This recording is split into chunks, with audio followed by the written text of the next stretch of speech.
오케이. 예. 오케이. 됐어? 네. 네.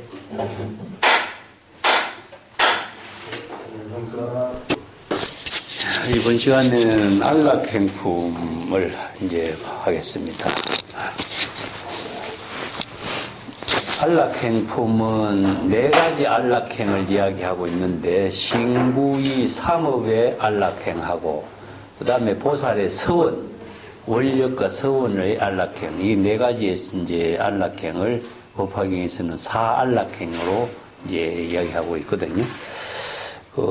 발심한 보살이 이제 오타각세에서 어떻게 수행해야 할 것인가. 근데 수행 그 자체가 안락행으로 이루어지는 수행을 이제 설하고 있습니다. 그래서 신구이 삼업을 청정하게 하는 거, 그 다음에 그 원력, 서원, 이것이 이제 보살도 수행으로서 이제 당연한 건데, 신구이 삼업을 청정하게 하는 것은 모든 불교 수행의 근본이 되죠. 그래서 법화경에서도 이것을 이제 네 가지 안락행 수행으로서 제시하고 있습니다. 먼저 원문을 같이 읽고 천천히 내용을 같이 공부하도록 하죠. 우리 교재는 215페이지 되겠습니다. 자, 네 가지 안락행, 신구이 삼업을 청정하게 하는 것이 안락행이고, 그 다음에 서원을 실천하는 것 자체가 이제 안락행을 이루는 것이니까, 그래서 네 가지 서원입니다.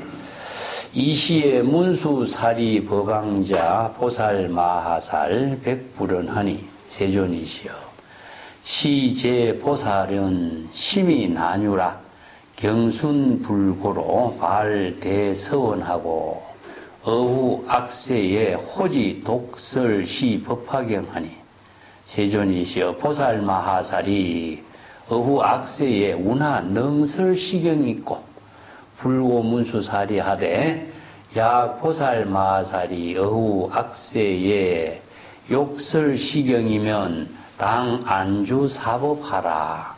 일자는 안주 보살행처여 법친건처니 능히 중생 연설시경하라. 문수사리여, 운하명 보살마하살 행처인가? 약 보살마하살이 주인욕지하고 유하선순하며 이불졸폭의 심력불경이니 우부어법의 무소행으로 이 관제법 여실상하고 역불행 불분별하며 심형보살마하살 행처라. 자, 여기 이제 먼저 문수사리 법왕자 보살마하살에게 이제 이렇게 부처님 법문을 설하는 것이죠. 여기서 문수사리 법왕자가 부처님께 말씀을 이렇게 베풀은 이야기 올리죠. 세존이시여, 여기에 모든 보살들은 무엇이냐면 앞에 법화경의 건지품에서 그 오타각세에 그 법화의 행자를 하는 보살도를 실천하는 보살들을 말하고 있습니다. 그래서 이제 법화행을 하는 보살 수행자들이 이런 뜻이죠. 여기서 제속인으로서 정상만 있고 출가의 정상만이 있었죠. 앞에서 이성 수행자들이. 이 사람들이 보살 수행자를 비난했잖아요. 그래서 법화행자를 대성 보살 수행자를 비난하는 이런 사바세계를 오타각세라고 그래요. 그래서 시기 질투하고 보살 수행자를 욕설하고 또 모함하고 하는 이런 제속인 아니면은 출가 수행자, 이성의 수행자들의 정상만들을 말하고 있습니다. 이런 오타각세에 이게 법화행을 실천하는 이 모든 보살들은 심히 나뉘라. 정말 희유한 일입니다. 나뉘라는 것은 아리가다 있을 수 없다 이런 말이죠. 일본 말이 아리가다이 이런 말이 여기서 나온 말이죠. 여기서 법화경에서 나온 말입니다. 이게 일본 말이 감사하단 말인데 이 말이요. 참 있을 수 없는 일이 있게 된 거거든요. 이게 나뉘라.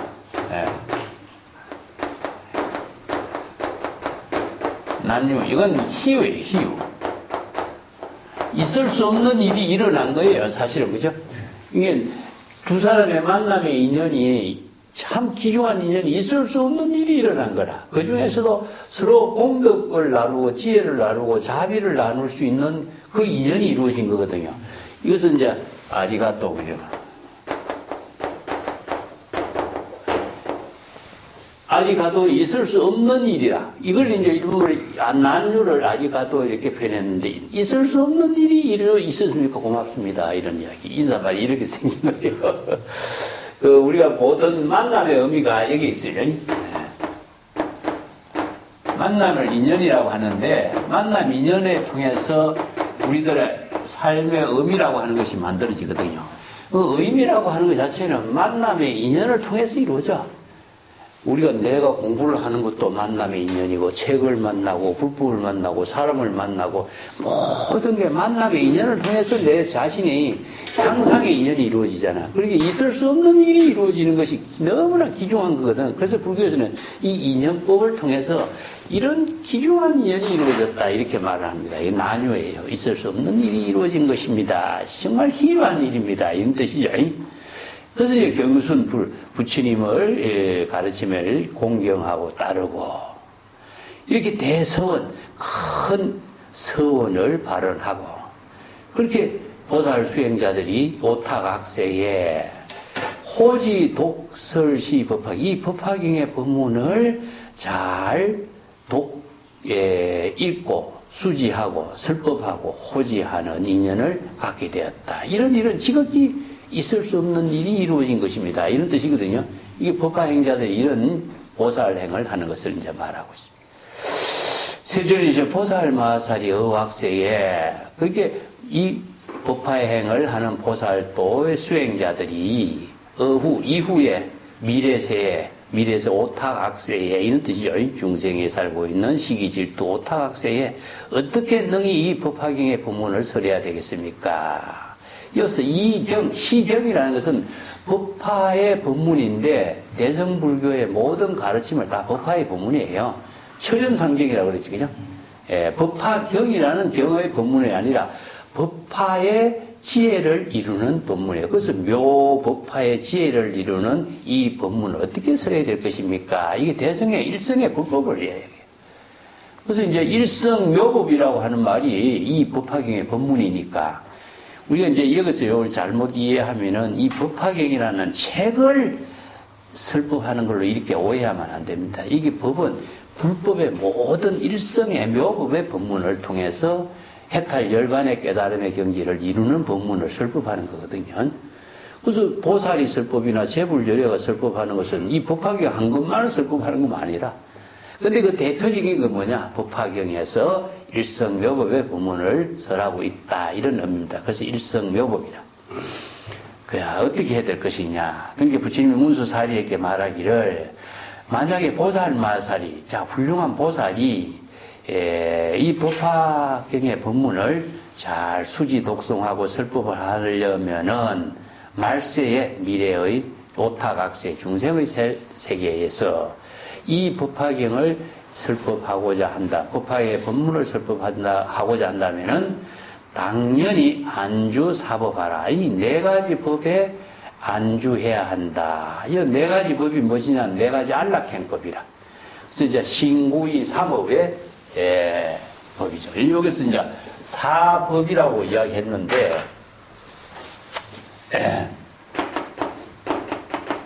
신구이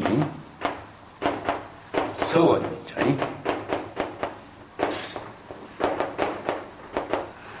요걸 여기서 이제 사안락행이라. 사법의 네 가지. 이게 신구의 사법을 청정하게 하는 것이 불교 수행의 전부 다 사법 청정의 행위거든요.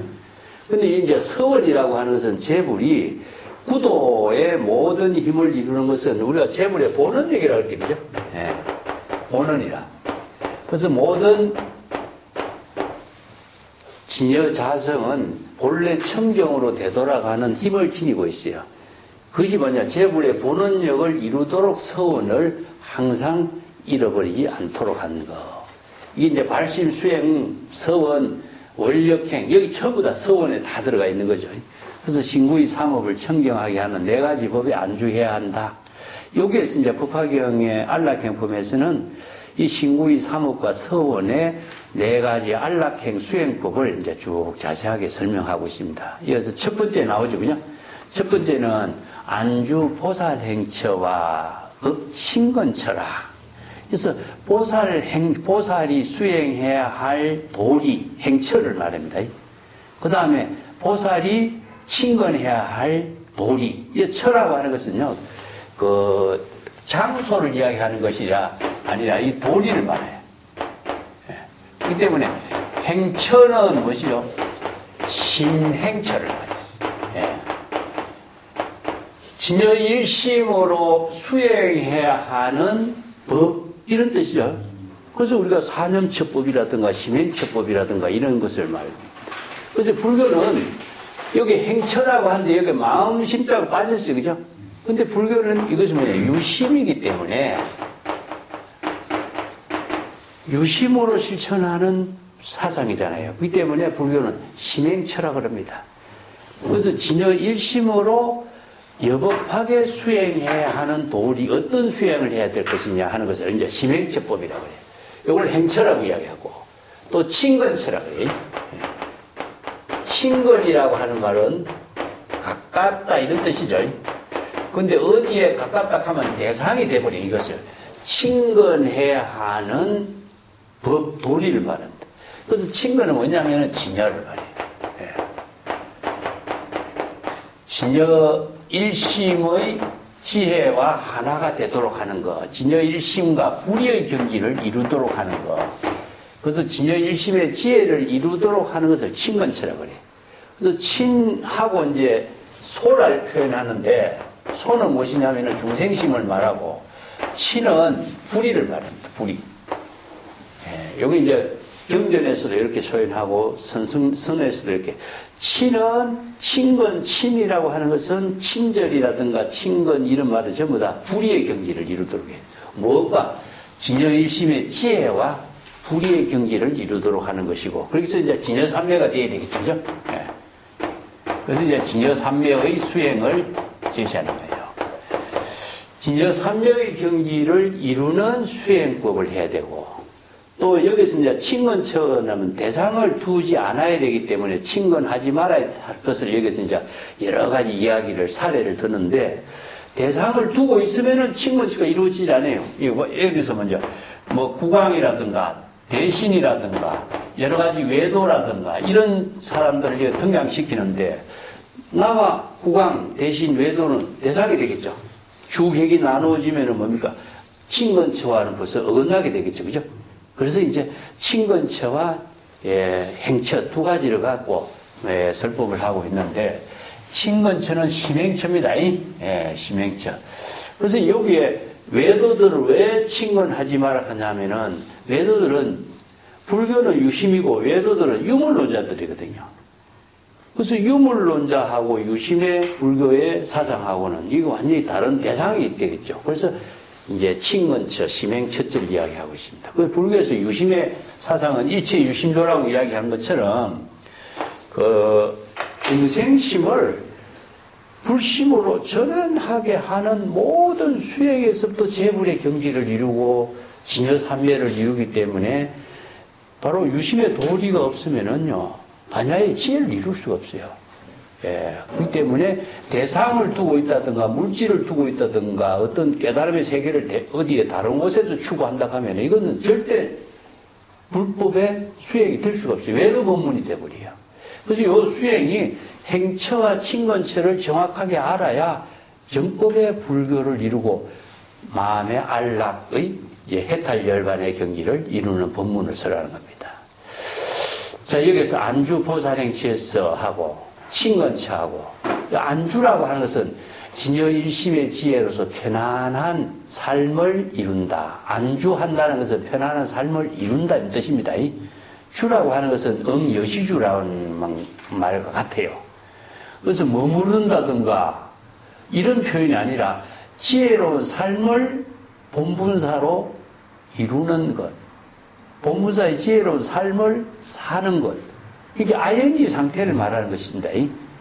어떤 대상에 안주한다든가 머무른다 한다든가 이런 뜻이 아닙니다. 그래서 건강기에서는 응여시주 이런 말을 쓰는데 여시주나 안주는 같은 말입니다. 자, 능히 중생들에게 이 법화의 법문을 연설하고 설법을 하는 거죠. 예, 문수살이여 어떻게 보살마한살의 행처인가? 보살마한살이 행처란 도대체 어떤 것이냐? 여기서 심행처라고 그러죠, 그죠? 예, 보살마한살이 수행해야 할 심행처는 마음으로 일심의 지혜로 실천해야 할 도리는 무엇이냐? 이런 뜻이죠. 그래서 만약에 보살마살이 인욕지에 안주하며 유화선순하고 또 졸폭의 그 난잡한 망념이나 행동을 하지 않고 마음으로 놀라거나 두려워하지도 않아야 한다. 여기서 인욕지라고 하는 것은 예, 불도 수행에서 가장 근본을 보이셨죠. 인욕 제1도라고 그랬죠. 그죠? 항상 인욕행을 하는 마음으로, 인욕행은 무엇이냐 하면은 아공, 법공, 자아의식과 대상 경계를 비우는 거죠. 자, 유심의 실천으로 하는 것이 뭐냐? 아공, 법공. 네.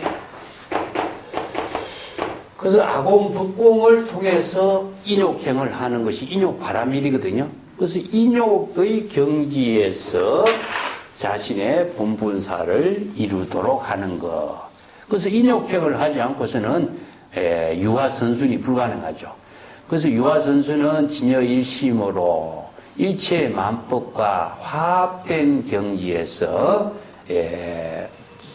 자기의 본분사를 안정되게 평화롭게 이루는 것. 그런데 이 불졸폭이라는 것은 뭡니까? 마음이 갑자기 화를 낸다든가 성을 낸다든가 이렇게 마음 작용이 난폭해지지 않는 것. 그렇기 때문에 마음으로 조금도 두려움이나 놀라는 일이 없는 것이다. 그래서 마음이 생멸, 차별에 떨어지지 않고 여여하고 편안한 경지를 이루는 것을 이렇게 표현하고 있어요. 인욕행을 실천하지 않을 때는 실천해야만 이 경지를 이루어. 아공, 법공의 경지가 되지 않으면요, 진여일심으로 이런 경지를 이룰 수는 없어요. 그래서 인욕도가 인욕행이 불법 수행의 가장 근본이 된다 하는 것을 먼저 여기서 이제 제시하고 있습니다. 이걸 인욕지, 인욕의 경지에 안주한다. 이런 말을 써요. 그래서 궁극적으로 인욕의 경지라는 것도 뭐냐 하면은 마음으로 아공, 법공의 경지를 이루지 않으면 인욕의 경지를 이룰 수가 없죠. 그래서 불도 수행의 가장 근본, 육가라밀에서 이제 그런 여러 보살도의 수행을 여러 가지로, 6가지로 설명했습니다만은, 그, 가장 근본은 뭐냐? 아공, 법공의 경지에서 인욕행도 이루고, 보시바라밀도 이루고, 다 이루어지는 것이죠. 자, 그리고 또한, 법의 무소행으로, 이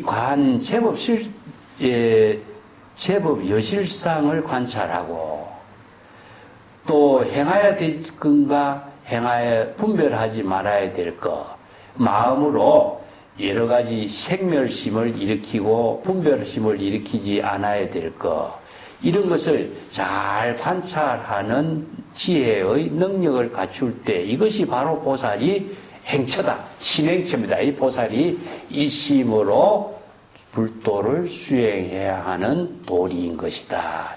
행처는 도리라고 봐야 돼요. 자, 여기 앞에서 법에 또한 이 법은 어떤 것이죠, 그러면? 자의식으로 의식의 대상 경계가 되는 겁니다. 예. 자, 여기 이제 행처는 조금 있다가 친건처는 조금 있다 보고. 그래서 법이라고 하는 것은 제 대상 경계를 말하거든요. 이 대상 경계는 자의식이 있거든요.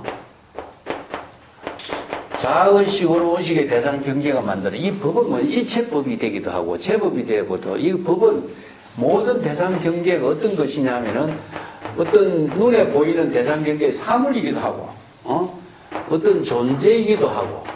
눈에 보이는 거죠, 그죠? 그러면은, 귀에 들리는 것은 뭐죠? 소리이기도 하고, 보이는 것은 사물 존재이고 귀로 들리는 것은 소리이기도 하죠. 자, 의식의 대상 경계로서 인식하는 대상 경계는 뭐냐면은 언어이기도 해요. 언어 문자이기도 해요. 그래서 기실론에서 뭐라 했습니까? 예? 언설상, 명자상, 심양상. 이 다 비교를 하는 거예요. 이게 뭐냐면은 언설로서 대상 경계, 명칭, 뭐 부처님의 이름이라든가 누구의 이름이라든가 해탈 열반이라는 이름이라든가 10년 자신의 마음의 의식의 대상 경계로 반영되고 있는 것 자체가 전부 다 의식의 대상 경계거든요. 자, 이것을 일체법이라고 합니다. 이 때문에 언어 문자, 명칭, 마음으로 반영되고 있는 사물이나 존재나 소리나 언어 문자의 경계의 모든 것을 다 뭡니까? 무소유 비우는 겁니다. 무소유는 공입니다. 무소유, 무소득, 공 이런 것은 전부 다 공의 경지를 말해요. 대상 경계에 집착하지 말고 의식하지 말고 그것을 받아들이지 말고 소유하지 말고 그래서 이제 일체법을 의식의 대상 경계에 반영되어 있는 모든 대상 경계를 무소행 의식의 대상 경계로 받아들이지 말고 또 일체의 모든 제법의 여실상을 관찰하라. 자, 여기서 관법이 나오죠. 자, 관법이 나와. 관법하고 관심하고 우리 불교 수행에서 이제 많이 쓰고 있습니다. 관법, 관심. 자, 여기서 제법 실상법을 관찰하라. 그런데 여기서 대상 경계를 우리가 나무가 있다 하면 여기 나무를 대상 경계의 실체가 어떻습니까? 일체의 모든 존재는 의식의 대상 경계를 영홍 환포형으로 보죠. 그죠? 일체 유의법은 영홍 환포형이죠. 자, 왜 그러냐? 중생이 심으로 보는 모든 대상 경계는 자의식으로 대상 경계를 보기 때문에 설사 나무라든가 모든 물질이라든가 이것을 사물로 보고 존재를 보고 소리로 보지만은 그것이 대상 경계를 보는 내 주관적인 마음 작용은 어떻습니까? 전부 다 하나와 같은 거예요. 실체가 없는 거예요. 근데 그것을 실체가 있다고 생각하면은 대상 경계에 속박되겠죠. 그래서 이걸 관법은 뭐냐 하면은 일체의 모든 법은 대상 경계가 다 실체가 없다. 이게 관법이에요. 그래서 제법 실상법이라고 하는 것은 제법이 진여법으로 이루어지고 있는 것은 공불공이거든요. 그래서 이제 자아의식으로 대상 경계를 보는 지혜의 안목을 갖출 때에 불지견이 생기는 거라. 네. 불지견이 그래서 나와요. 불지견으로 간신관법을 하지 않고서는 불법 수행을 할 수 없습니다. 중생심으로 대상 경계를 관찰해봐요. 전부 다 사물이 보이고 모양 보이고 형상이 다 보이게 돼 있어요. 자, 이것을 다른 말로 바꾸면 관심으로 바꿔보세요. 자신의 마음 속에서 대상 경계를 분별하고 마음으로 모든 언서를 분별한다면은 이것이 전부 다 의식의 대상 경계로 나타나겠죠. 근데 마음은 뭡니까? 예? 실체가 없는 거죠. 이것을 관찰해야 돼. 어떻게? 불지견으로.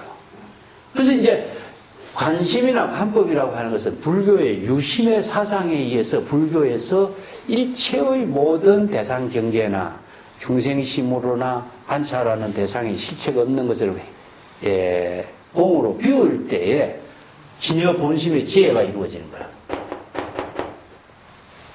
진여 본심의 지혜를 이루는 수행이 관심 관법입니다. 그래서 제법의 실상을 여실하게 관찰할 수 있는 능력을 갖출 때에 모든 대상 경계를 모두 다 비울 수 있고 초월할 수가 있어요.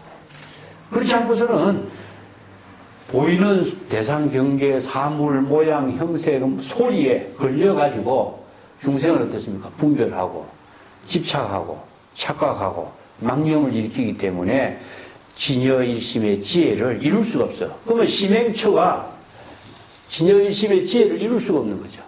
그래서 이 모든 법문이 우리가 참선 수행자들이 제시하고 있는 이 법문이 여기 다 있는 거예요, 사실은. 그 심행체를 어떻게 해야 될 것이냐, 친근체를 어떻게 해야 될 것인가, 이것이 경전의 법문을 다 정리한 것이 참선 수행자들이 이런 마음을, 관심, 관법을 이렇게 실천해라 이렇게 정리한 거예요. 자, 다시 한번 보여.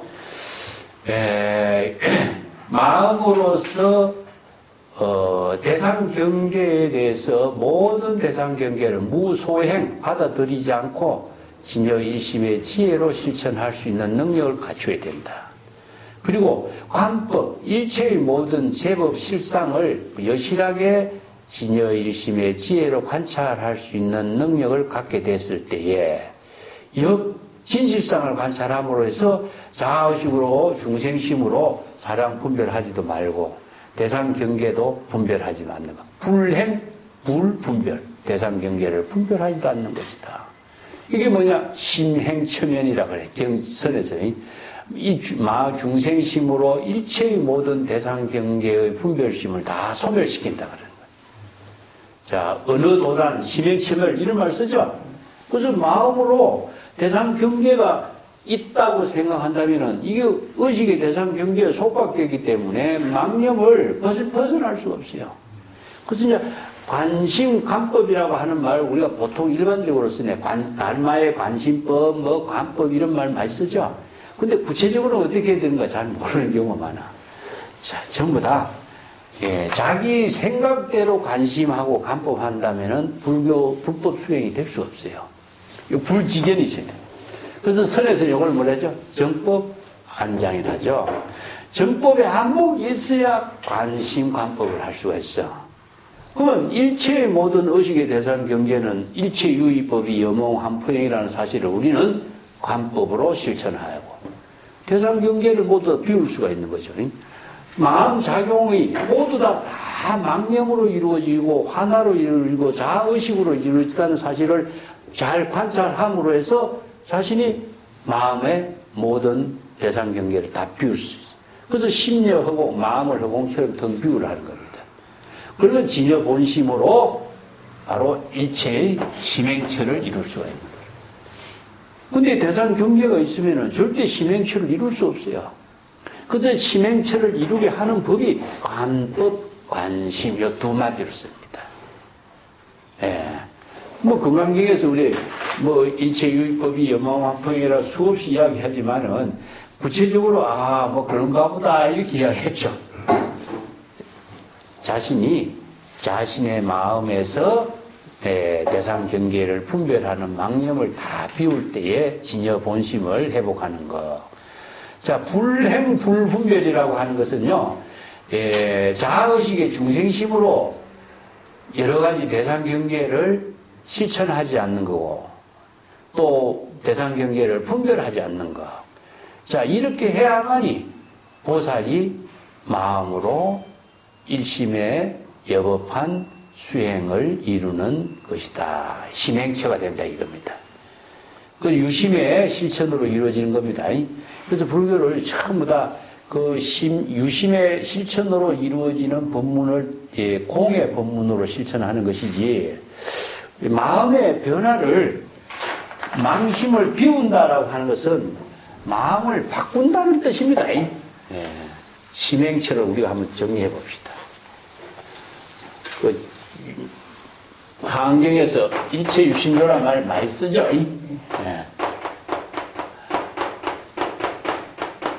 그래서 모든 것은 마음이 짓는다 이렇게 보통 알고 있죠. 마음이 짓는 것에 더 내용은 뭐고 어떻게 마음이 뭘 짓는다는 이야기일까요? 말은 아는데 내용은 몰라, 그죠? 사실은. 자, 이 심행처의 내용이 일체 유심조입니다. 일체의 모든 법이라. 일체의 모든 법은 무엇이냐? 대상 경계를 보는 법도요, 일체법이 들어가겠죠. 근데 모든 자신이 지금 모든 일을 행할 때 일어나는 모든 대상 경계 있잖아. 자신의 마음과 대상 경계. 그러면 중생은 대상 경계를 보면은 분별하고 집착하고 착각하고 또 애착을 갖게 되잖아요. 그건 중생심에서 영원히 벗어날 수가 없죠. 여기에서 일체유심조는 뭐냐면 일체의 모든 법을 중생심으로 인식하고 있는 일체의 모든 법을 비워야 돼. 어떻게 비우겠느냐? 자신이 마음으로서 비우고 자신이 진여일심의 지혜로 창조하도록 만드는 겁니다. 그러면 중생의 심으로 일어나는 불지견으로 관심, 관법을 바꿔야 되겠죠. 중생심을 바꾸지 않고서는 불가능하죠. 그죠?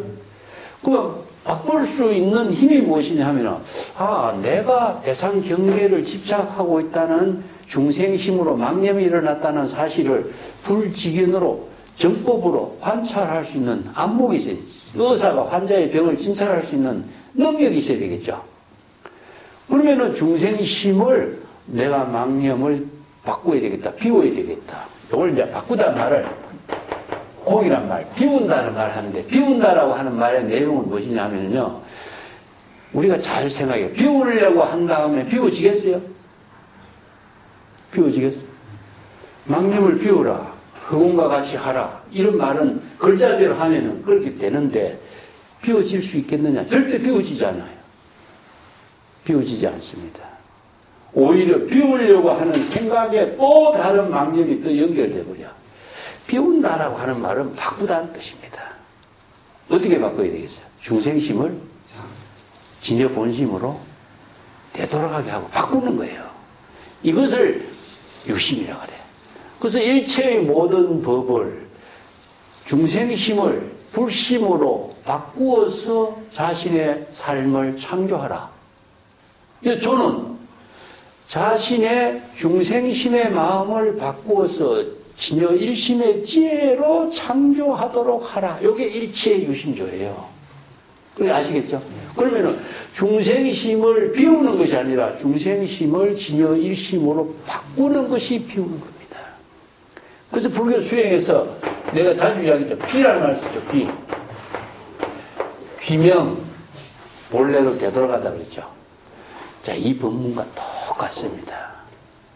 그래서 화엄의 일체 유심조 법문이 공의 구체적인 실천법으로 제시된 겁니다. 그래서 대乘불교는 공사상, 유심의 사상 이 두 개 가지고 실천법을 제시한 거예요. 이걸 공사상 하나가 좀 부족하다라고 하는 것은 공사상을 철저하게 실천하기가 힘든 거예요. 이것을 철저하게 실천할 수 있도록 유심의 사상으로 제시해놨어요. 그래서 일체는 마음이 짓는 것이다 이런 말을 하니까 글자대로는 아는데 내용은 몰라. 내용은 바꾸는 겁니다. 그래서 우리가 예를 들어서 이 불이 법문 이런 말 쓰죠. 불이 법문에 들어가다 이런 말 쓰지, 그죠?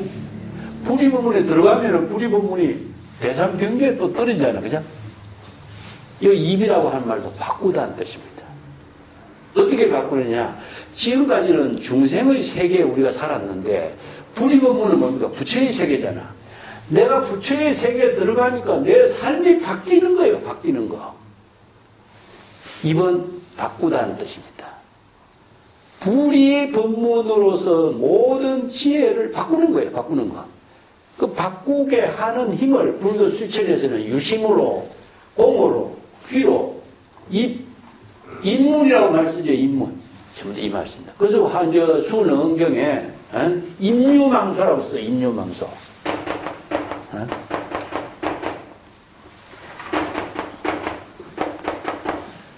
흐름의 의식의 흐름, 소리를 듣는 흐름을 바꿔야 돼. 육근의 귀로 들리는 소리를 바꿀 때의 대상 경계가 없어져. 바꾼다는 말은 궁극적으로 비운다는 뜻입니다. 이것이 이제 유심의 사상으로 이루어진 거예요. 예. 자, 같이 맥이 같습니다. 불교의 모든 수행 체계는 중생심을 불심으로 바꾸는 겁니다. 중생심을 불심으로 바꾸게 하는 힘이 무엇이냐? 안목이 안목. 안목이 없으면은 관법이나 관심을 실천할 수가 없어요. 그러니까 안목은 어떻게 생기죠? 불법의 대의를 깨닫고 불법의 도리를 알아야 정법과 사법을 판단하는 능력이 있어야 중생의 망념을 바꿀 수 있는 힘이 작용이 돼요. 환자의 병이 무엇인가 진찰을 하지 못하면 처방을 못하잖아요. 똑같은 도리예요. 이 때문에 정법의 안목을 갖추었을 때에 의식의 대상 경계를 여법하게 관찰해서 모든 망념을 다 바꾸고 망심을 다 관찰해서 망심을 바꾸고, 그래서 이 관심과 관법은 유심의 도리를 실천하는 거예요. 예.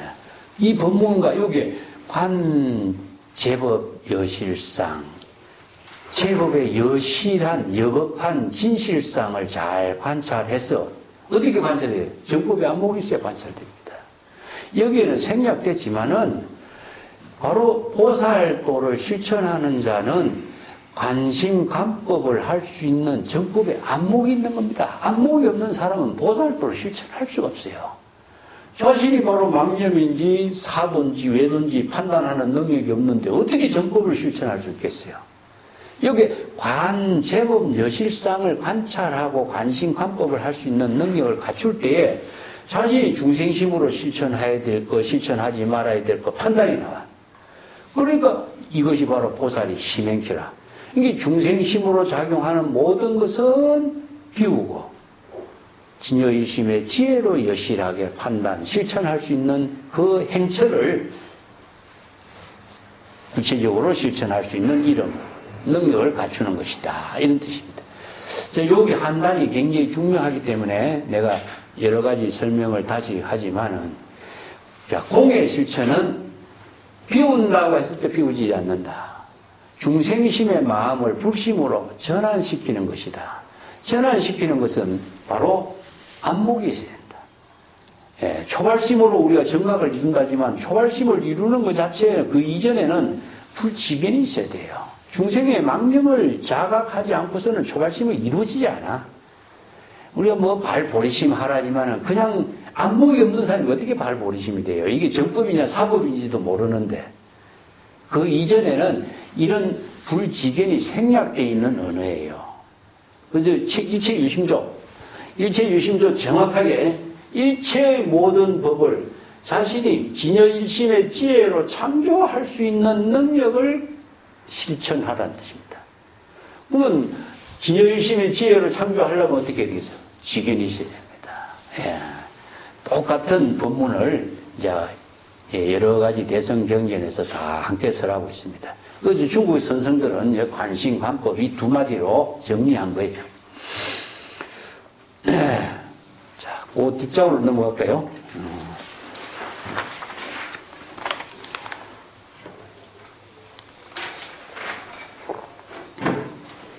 보살의 원리처. 자, 보살이 멀리 해야 할 것. 법은 도리입니다. 운하명 보살마살 친근처인가.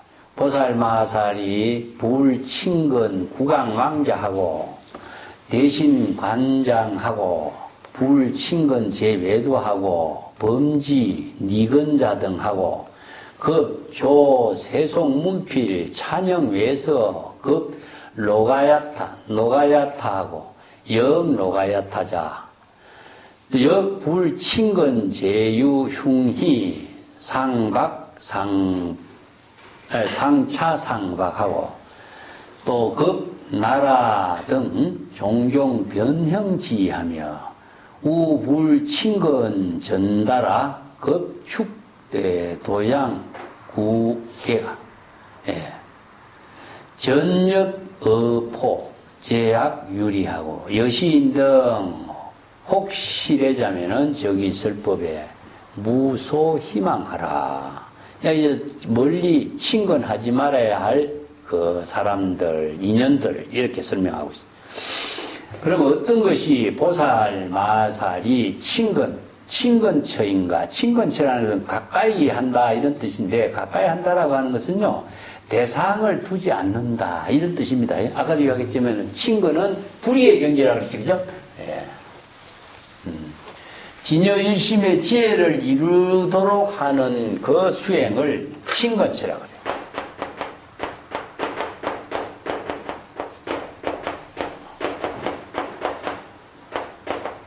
친근은 불입니다. 그러면 불의는 진여일심이 돼야 되는데, 진여 일심의 지혜를 이루게 하는 수행이 돼야 되거든요. 자, 여기에서 이제 등장하고 있는 여러 가지 불친근자가 나오죠. 국왕이라든가 왕자, 대신, 관장은 뭐냐, 벼슬을 하는 여러 가지 관리들. 이런 사람들 친근하지 말라. 이거 뭐냐, 대상이죠. 응? 대상의 존재입니다, 존재. 대상의 존재가 있으면은, 나와 대상 존재가 있으니까 주객이 나눠지겠죠. 그러면 내가 대상 경계 어떤 사물을 대상으로 사람을 대상 경계로 두고 있는 한 나는 진여일심의 지혜가 이루어지잖아요. 그렇기 때문에 친근처가 될 수가 없는 거죠. 그래서 이런 사례를 드는 겁니다. 그 다음에 불친근은 또 뭐냐, 모든 외도들은 무엇이냐면 마음 밖에서 도를 구하는 자가 외도들이에요. 그렇기 때문에 심의 후법자 외도다 이런 말 쓰죠. 마음 밖에서 도를 구하는 자니까 마음 밖에서 깨달음, 해탈, 열반을 구하고 뭐 천당을 간다든가 이것을 전부 다 대상으로 추구하는 거죠. 대상을 추구하니까 뭡니까? 전부 다 또 대상 경계가 만들어지는 이런 자, 외도 수행자들. 범지는 바라문을 범지라고 하고, 니건자는 자인화교를 니건자라고 그래요. 자인화교, 불교하고 비슷한 수행, 고행 수행자들이에요, 원래. 나체 고행 수행자들입니다, 원래는. 흰 옷을 입고 수행하는 사람도 있지만은, 빨가보고 수행하는 사람이, 아니, 인도에 있을 거예요? 인도에 있어요. 이게 나체 고행 수행자들이에요. 이런 사람들을 니건자라고 그래요. 자인화교들인데, 마비라라고 하는 사람이 자인화교도의 교주인데, 이 불교의 계율하고 5개가 거의 비슷해요. 아힘사 하는 게 불살생이죠, 그죠? 이건 비폭력을 굉장히 강조해요. 그래서 뭐, 깐디 같은 사람이 그 자인화교의 그 정신을 굉장히 강한 사람이에요, 그 사람이. 그래서 비폭력주의를 주장한 사람이거든요. 그 개법이 굉장히 비슷하고 고행주의자들, 이런 사람들을 말하고 있습니다. 이런 사람들 가까이 하지 마라, 이런 뜻입니다. 또 세속의 문필가들 아니면은 찬영 외도의 문서를 작성하는 사람들 이런 사람들 가까이 하지 말고 또 노가야타라는 것은 유물론자입니다. 유물론자. 물질론자들이 그죠? 유심론자와 유물론자. 불교 이제 인도에는 외도가 96종의 외도가 있다고 그랬는데 그 대표적인 게 육사외도가 그렇죠. 그래서 이제 유물론자. 물질 중심의 모든 가치를 추구하는 존재, 종교, 철학, 사상가들, 이 유물론자예요. 불교는 뭡니까? 유심이죠. 그러니까 대상 경계를 외도 구법자나 대상 존재나 물질을 대상을 통해서 모든 활락을 추구한다든가 쾌락을 추구한다든가 욕망을 추구한다든가 전부 다 물질론자들이죠. 그래서 이런 대상 경계를 추구하는 사람들을 가까이 하지 마라 이런 뜻입니다. 그 다음에 영로가야타 이것은 좌파 유물론자 이런 뜻이죠. 이런 또 불친근 제유 모든 존재 대상 경계의 존재라는 데를 친근하지 말아야 되고 또 흉희 이건 뭐냐면은 여러 가지 흉악한 놀이를 하고 뭡니까? 무기를 사용해서 자기 장기를 자랑한다든가 이런 사람들이요. 이런 사람들 흉이 또 상차 상각 이것은 뭐냐면은 치고받고 하면서 싸움질하는 모습이죠. 요즘 같으면은 여러 가지 운동 경기를 하고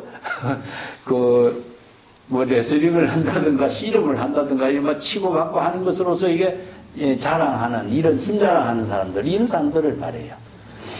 나라연이라고 하는 것은 이 역사를 나라연이라고 합니다. 힘 자랑하는 사람들, 여러 가지 종종 변현지, 여러 가지 몸을 바꿔서 변화시켜서 즐거움과 기쁨을 이렇게 파는 유의의 직업을 갖고 있는 사람들, 이런 사람들을 가까이 하지 마라. 이런 뜻이요.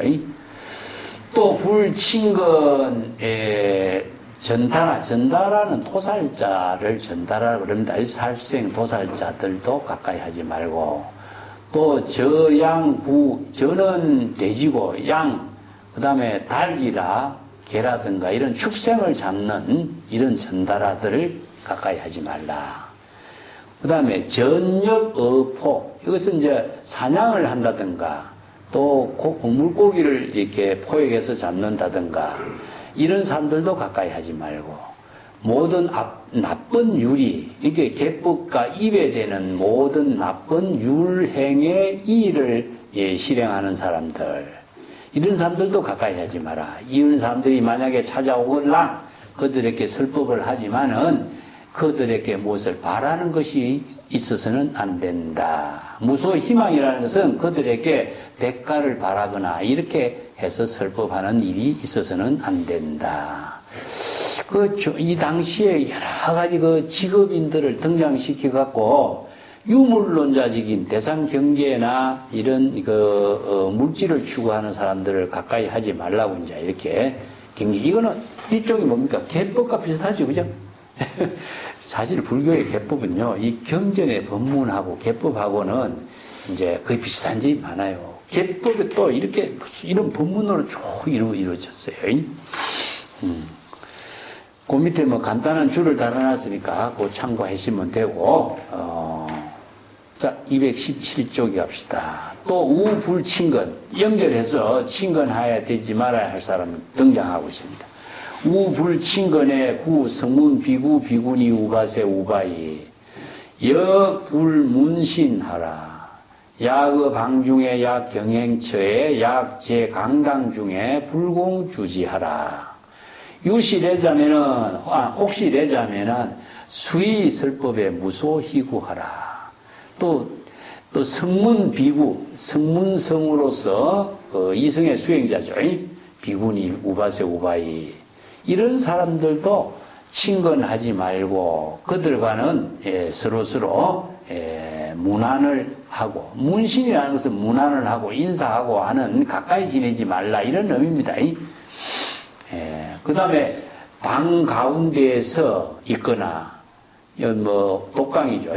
또 경행, 가볍게 산책을 하고 있는 곳에서나 혹은 강당, 강의하는 가운데 있어서나 그들과는 항상 함께 머무르지 말라.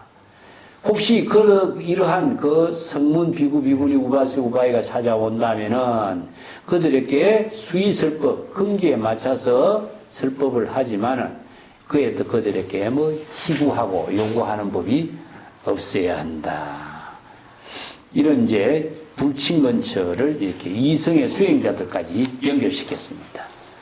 그 밑에 보겠습니다. 문수사리여 우보살 마살이 불응의 여인신하고 넘치 생욕 상상하며 이 설법에 역불낙견하고 약입 타가에 불여 소녀 처녀 과녀 등 공허하고 역부불근 오종 불남지인하고 이 친우하며 불독 입타가에 야유인연이면 수독 입시에 단 일심연불하라.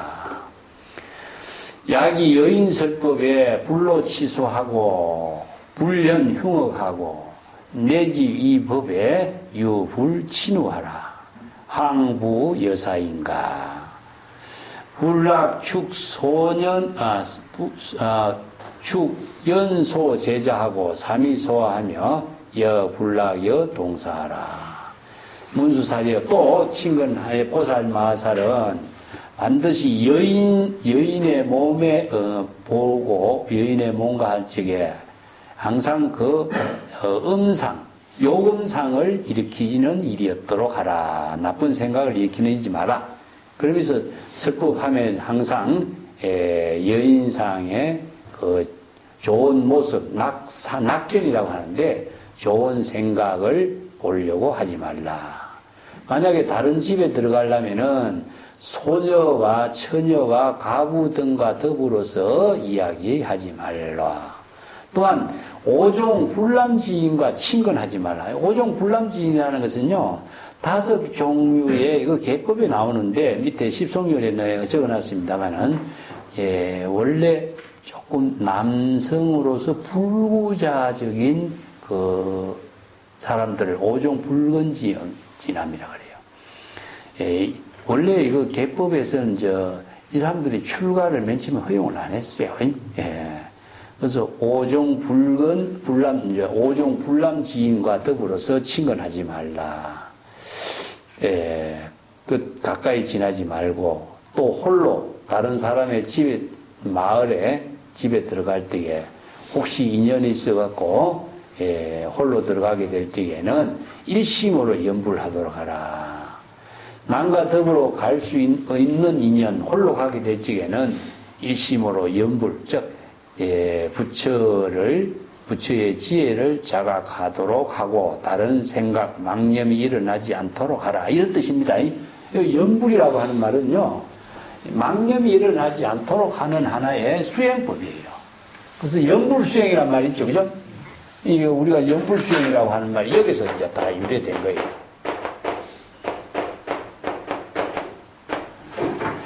여기 뭐냐, 불심의 지혜를 자각하는 수행이 되기 때문에 부처의 지혜를 자각하는 수행이죠. 그죠? 그래서 이제 불심의 지혜가 이루어지도록 자각하는 그 수행이 염불수행이에요. 그러면은 방편이 필요하겠죠. 예? 그래서 이제 여러 가지 방편이 있는데 그것이 경전을 수지 독송하는 것도 염불수행이 되고 또 남아미타불이라든가 관세음보살이라든가 명호를 칭명하는 것도 염불수행이 되는 거예요. 그래서 이거는 뭐냐, 염불수행은 진여 일심의 지혜를 이루게 함으로 해서 중생의 번뇌망념이 일어나지 않도록 하는 그 수행을 염불수행이라고 하고, 방편은 무엇이냐 하면은 염불수행의 방편에서는 이제 칭명이 나와. 칭명 염불수행은 뭡니까? 관세음보살이죠. 그죠? 나무아미타불이라든가 관세음보살이라든가 선에서는 뭡니까? 주인공학하기도 하고 무자화두를 제시하기도 하고, 밀교에서는 뭡니까? 오음이란 주문을 외우기도 하고, 경전을 수지 독송하는 것도 전부 다 자신이 부처의 지혜를 상실하지 않고 부처의 지혜로운 능력을 이렇게 가꾸도록 하는 거예요. 이게 전부 다 염불수행이에요. 그래서 불교의 모든 수행은 다 염불수행이 됩니다. 염불수행이라 하면 여기서 그냥 칭명염불과 염불수행이라고 생각하면 안 됩니다. 모든 수행이 다 염불수행이에요. 부처의 지혜를 이루고 부처의 지혜를 자각하게 하는 수행이 되는 거죠. 그것은 중생의 번뇌 망념이 일어나지 않고 진여일심의 지혜를 이루는 자기 본분사를 실천하는 것이 되겠죠. 그 염불수행이라는 의미를 우리가 한번 잘 정리를 해야 됩니다. 어떤 사람이 염불수행이라든가 이렇게 사유하는 것이라든가 이런 거 갖고 질문을 하는데, 아니, 사유한다든가 이렇게 하면은 다른 망념이 일어나는데 그 사유가 되느냐? 그래서 망념하고 사유하는 정념하고 이 혼란을 갖고 있어요. 이런 거 보면은. 근데 설에서는 정념 사유거든요. 정념 사유라. 사유란 빼더라도 정념이라고 그래요. 정념, 정응념 이렇게 하는 것이고, 자, 이게 망념하고 이것이 이제 똑같은 염이 들어가니까 무엇을 생각한다 하는 생각으로 이해하면 거예요. 이 정념은 바로 염불수행과 똑같이 우리가 강경수행이죠.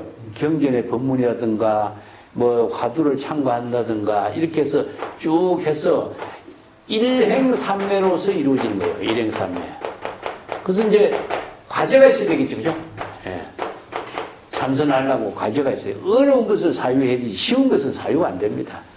그러면은 우리 경전에 여러 가지 법문을 잘 이렇게 알고는 있지만은 내용을 정확하게 판단하고 정확하게 일체유심조 본문은 알고 있지만 일체유심조가 과연 무엇인가, 일체유심조가 이루도록 어떻게 실천해야 될 것인가, 이 정립이 안 되는 사람이 있죠. 그러면 일체유심조 본문을 정념으로 사유한다 하면은 이 본문을 관련된 경전의 본문하고 연결시켜갖고 같이 잘 사유를 해서 하면은 일체유심조 본문이 바로 내가 어떻게 일체유심조의 지혜를 체득할 것인가 하는 힘을 체득할 수 있잖아요. 이것은 바로 일체유심조의 지혜를 체득하게 하는 힘을, 지혜를 체득하는 수행이 정념이 돼요. 이것은 여러 가지 경전의 법문들을 종합해서 사유하는 것이지 망념으로 사유하는 것이 아니라, 근데 망념은 무엇이냐 하면은 일관성이 없어요. 이것저것 연결되는 힘이 없어. 그러니까 토막 상식도 이 생각 저 생각으로 연결되기 때문에 전부 다 망념은 뭐냐, 잡념으로 끝나버리고 시간 낭비가 되고 또 모든 것이 바로 번뇌 망념으로 업으로 연결돼요. 이것은 지혜로 작용하는 힘이 일관성 있게 이루어지는 것이 틀려요. 그래서 사유하는 것은 그런 힘을 만드는 겁니다. 예.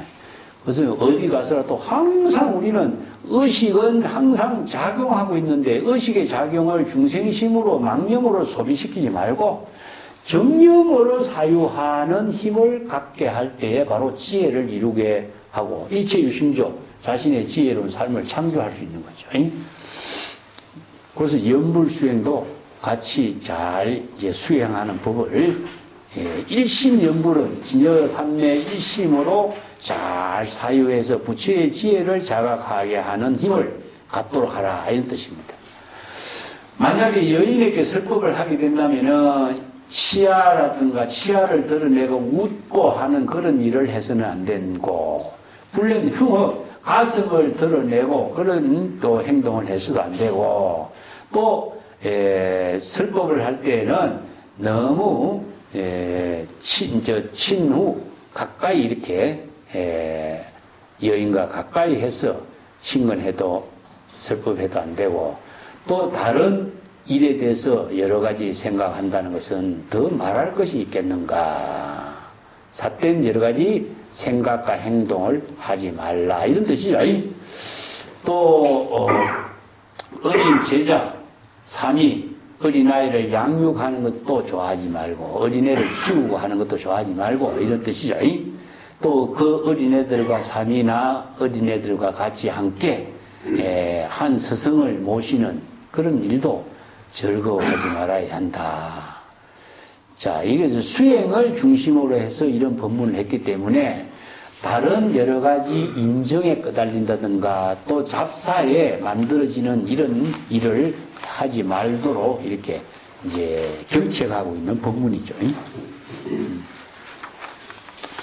자, 그 뒷장으로 넘어갑시다. 이제 친근처에 대해 봅시다. 친근처. 보살이 친근해야 할 거. 218쪽입니다.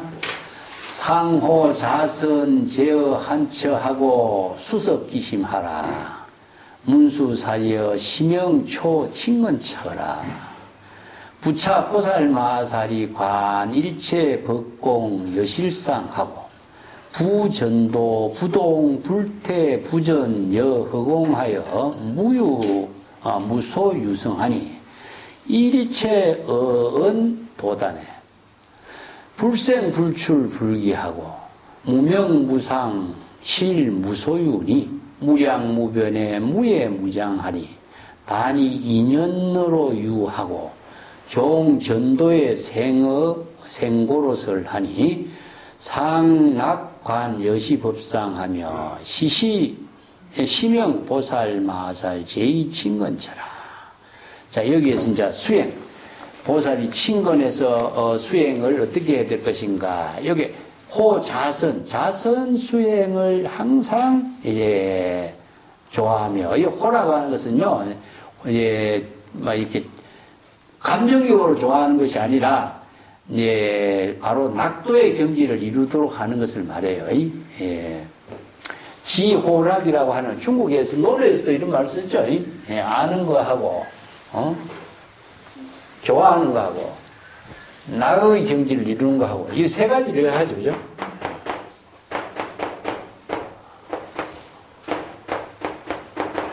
아는 것보다 좋은 것이 좋고, 좋은 것보다도 낙의 경지를 이루는 것이 좋다, 이런 뜻이죠. 그건 지식이죠, 지식.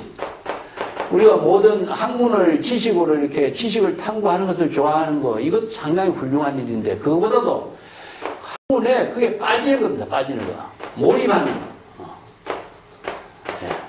자기가 그 몰입할 수 있는 그 낙도의, 그건 뭐냐? 낙도는요. 도로의 경제, 낙도의 경지를 이루는 거. 자, 아는 거와 몰입하는 거와 낙도의 경지를 이루는 거. 이것이 이제 수행 단계에서 점차적으로 바뀌지겠죠. 그죠? 그래서 이제 학문을 이루고 도를 이루는 그 과정을 지, 호, 락, 이 세 가지로 이야기해요. 그래서 이것도 호는 그런 의미를 두고 있습니다.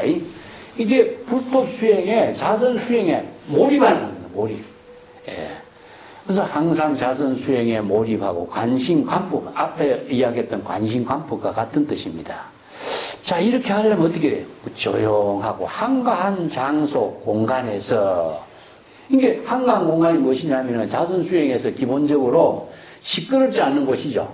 그래서 이제 산중에 뭐 개소리가 들리지 않는 곳이라든가 이런 말 쓰고, 알았냐? 그 소성 수행자들이 깊은 산속 나무 밑에서 자선 수행한다. 그래서 한처라 그래요. 한정처라고도 하고 한처라 그래요. 수습기심, 자신의 중생심의 모든 망념을 잘 수습한다. 수행하여 거두어드리고, 수행하여 거두어드리면 어떻게 되죠? 진여 본심으로 되돌아가게 하는 것을 이걸 말이에요. 망심을 수습해서 진여 본심으로 되돌아가게 하는, 이거 수라고 썼죠. 그죠? 수행은 되돌아가는 겁니다. 망심을 비우고 진여 본심으로 되돌아가도록 하는 것을 수습이라고 그래요. 이거 뭐 끌어안는 것이 수습이 아니라 망심을 비우고 진여 본심으로 되돌아가는 것, 이것이 바로 수습이 되죠. 자, 이런 자선 수행을 할 때에 요걸 중국선에서 이걸 써가지고 섭심이라고 합니다. 섭심. 섭심이라고 해요.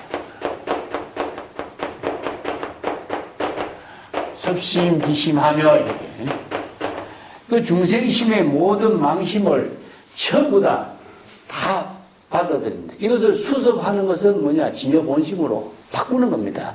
끌어안게 되면 망심의 대상 경계에 빠진 것이 되겠죠. 그죠? 그래서 이제 수는 본심으로 되돌아간 상태를 말해요. 예.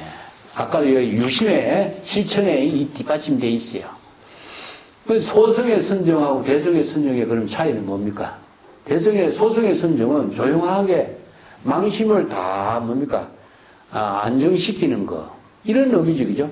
그건 대성은 그건 어리석은 자의 수행이다. 망심을 비우고 진여 본심이 지혜로 되살아나게 하는 것이지, 망심을 없애는 것이 어떻게 수행의 선정이라고 할 수 있느냐. 이렇게 표현하는 거죠. 그죠? 그래서 이제 대성불교에서는 공불공의 논리로 이 수행법을 재정립하고 있죠. 자, 문수살이여 이것이 첫 번째 친근처라고 할 수 있다. 이게 보살이 친근, 진여일심의 지혜를 이루는 경지라고 할 수 있다. 이런 뜻입니다. 친근은 진여일심의 지혜를 이루는 경지입니다.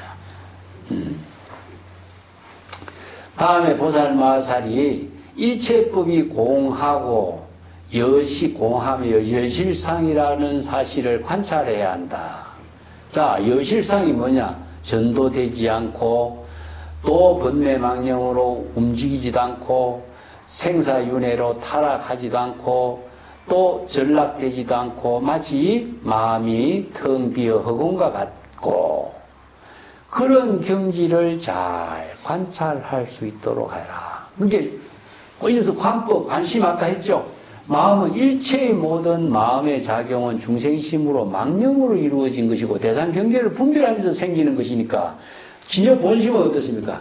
허공과 같고 본래 무일물이고 청정하고 그렇죠. 그래서 이 진여 제법의 진실상 여실상은 일체법이 공한 여실상의 진실을 관찰해라. 이게 뭡니까? 관법이에요. 관심입니다. 관심.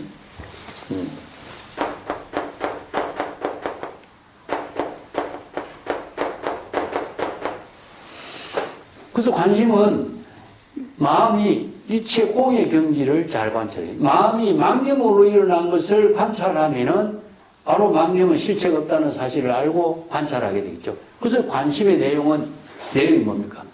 망심을 진여본심으로 바꾸게 하는 힘이죠. 이걸 관심, 관법이라고 그래요. 그래서 관심, 관법도 아까도 얘기했지만은 불지견으로 유심의 도리로 실천할 수 있는 겁니다. 그 망심을 비우지 않고서는 중생은 망심에서 영원히 벗어날 수 없는 것이다. 이런 뜻이죠. 여기서 일체 법이 공한 모습이 여실상, 여실한 그 진실상을 잘 관찰해야 된다. 예. 그렇기 때문에 전도되지 않고 번뇌망념으로 동요되지도 않고 생사윤회로 타락하지도 않고 전락하지도 않고 마음이 흑원과 같이 텅 비어 본래 무일문의 경지를 깨달아 체득할 수 있도록 해야 된다. 무소유성이라는 것은 우리가 진여자성이라고 하는 것은 진여자성을 주제하는 주제자가 없는 거죠. 그죠? 주제장이 없어. 그래서 불수자성 수연성이라. 그렇기 때문에 자성이 공이기 때문에 무자성. 공의 참된 의미는 무엇이냐면은 무자성입니다. 자성을 주제하는 실체가 존재해야 돼. 자성을 주제하는 실체가 존재한다면 그게 영혼이 되겠죠. 그래서 주제자가 없고 신이 없고 영혼이 없는 자성이기 때문에 자성은 자성 청정심이요. 이렇게 표현해요. 진여자성은 실체가 없기 때문에 청정심이다. 선에서 내월 원래 무일물이다. 그렇기 때문에 무자성이기 때문에 자성은 어떻게 이루어질 것입니까? 네? 법성에서는 불수, 자성, 수연성이죠. 이게 이 구절을 같이 이제 이해해 봅시다. 자성이 자성을 스스로 호소할 수 있는 주제자가 없어. 무자성이니까. 자성은 공이니까. 자성은 본래 청정하니까. 자성을 주제할 수 있는 영혼도 없고 주제자도 없기 때문에 자성은 자성을 스스로 지킬 수 있는 능력이 없는 거예요. 근데 자성은 무엇이냐? 일체의 모든 존재가 생명의 근원이거든. 나무나 사람이나 동물이나. 자성이 자성을 주제할 수 있는 주제자도 없고 자성을 지킬 수 있는 능력이 스스로 갖고 있질 않아. 그렇기 때문에 자성은 어떻습니까? 시절 인연에 따라서 자신의 생명의 묘용이 이루어져. 물이 흘러갈 적에 옆에서 흙탕물이 들어오면은 그 흙탕물이 들어오지 못하도록 막을 수 있는 주제자가 없는 거예요. 그 흙탕물을 받아들여야 돼. 그래서 이제 시절 인연에 따라서 흙탕물이 들어오면 흙탕물을 받아들이고 뭐 오염된 것이 들어오면 오염물 누가 치고 들어오면 치고 들어오면 막을 수가 없어. 이게 시절 인연이란. 이걸 수연이라고 하는 것은 시절 인연에 따를 수밖에 없어. 그렇기 때문에 자성이 시절 인연에 따라서 자기의 본분사의 삶을 이루게 되어 있기 때문에 자성은 시절 인연과 함께 이루어져. 그래서 우리가 수연성이라는 이 한마디 법문이 모든 지수, 화풍이라든가 시절 인연이라든가 시절 인연의 본분사라든가 우리들의 모든 생명은 시절 인연과 함께 이루어지는 거예요. 그래서 이제 시절 인연의 모든 정법으로 시절 인연의 생명을 이룰 수 있도록 우리는 어떻게 해야 되느냐 하면은 바른 지혜로 본분사의 묘용을 이루도록 해야 되는 거다. 근데 또 자성의 특징이 무엇이냐면 우리가 기실론 공부할 때 6가지 특징을 이야기했어요. 항상 자체의 지혜 방명을 비추고 있고 자성 청정성의 힘이 있고 상락아정의 묘용이 있고 또 본성을 청정하게 하는 자정 능력을 갖고 있어요. 그렇기 때문에 자정 능력을 뭐랬어요? 원력행이라고 그랬죠. 그죠? 뒤에 이제 서원도 자성이 지니고 있는 힘을 바로 발심수행과 서원으로서 이제 실행하는 겁니다. 이런 법문들이 전부 다 경전하고 대성기실론하고 이렇게 쭉 정리를 해놨지만 이 경전 한 구절 한 구절에서 이 법문들이 전부 다 설법이 되어 있어요. 그래서 무소성이요. 일체의 어느 도단. 그러니까 불생불출 불기라. 왜 자성에는 분리문자라고 그랬죠. 그죠? 본래 모든 자연의 존재는 자연 그 자체를 우리가 자연이라고 하지만은 자연이라고 붙이기 이전부터 자연의 모든 존재는 이름이 없어요. 그래서 노자에도 이런 말에 혼성된 상태로 이루어져 있는데 무의자연을 혼성된 상태로 이루어지는데 천지 이전에 이루어졌다. 천지라고 하는 이름이 형성되기 이전부터 만들어졌어. 자, 우리가 사람이 먼저 태어났습니까? 사람이 이름이 먼저 태어났습니까? 사람이 먼저 태어나는 거예요. 모든 존재는 이름이 있기 이전부터 존재는 형성된 거예요. 그런데 그 이름을 나중에 갖다 붙이자. 근데 이름을 갖다 붙이면은 이름에 의해서 사람의 존재를 우리가 인정해 버리는데 이름이 없는 본래의 모습을 제법실상이라고 그래. 이걸 자연무의자연이라고 그래. 그래서 이게 일체 언어 도단이라고 하는 것은 진여 그 자체는 언어가 개입되지 않는 세계를 말해요. 생명의 실상, 생명의 묘용은 언어, 문자, 일체가 없어. 그래서 부처나 중생이란 말도 부득이 방편의 언어로 붙여놨을 뿐이지 본래 진여 본성에는 부처나 중생이란 말도 없어. 그래서 언어 도단이라고 말씀. 언어 도단 신행처멸 이런 말씀입니다. 예. 이제 선생들이 자주 사용하는 말이죠. 그 언어 도단의 말 나오죠. 언어로서 말할 수 있는 경계가 아니라 신행처멸, 마음 자경이 모든 소멸됩니다. 중생의 마음 작용으로서 인식할 수 없는 세계라. 대상 경계로서. 그것이 바로 진여의 세계라. 그 언어 도단, 불림 문자, 신행 처멸, 언전 불급 이런 말이 이제 전부 다 진여 그 자체의 본부를 이야기하고 있는 거죠. 그래서 불생, 불출, 불기 이런 말도 이제 뭐 명칭도 없고 어떤 형상과 대상 경계로 드러나는 것도 없고 망념이 일어나고 소멸되는 것도 없고 이름도 없고 모양도 없고 또 실체로 무소유의 경지다. 그렇기 때문에 무량, 무변, 무예, 무변. 그렇기 때문에 숫자적으로나 공간적으로나 무량, 무변이요. 또 지혜가 작용하는데도 무예, 무장이라 무예 자제하기 때문에 장애되는 것도 하나도 없어. 그래서 이제 법성 원룡 무이상 이런 말 쓰죠. 제법 부동 본래죠.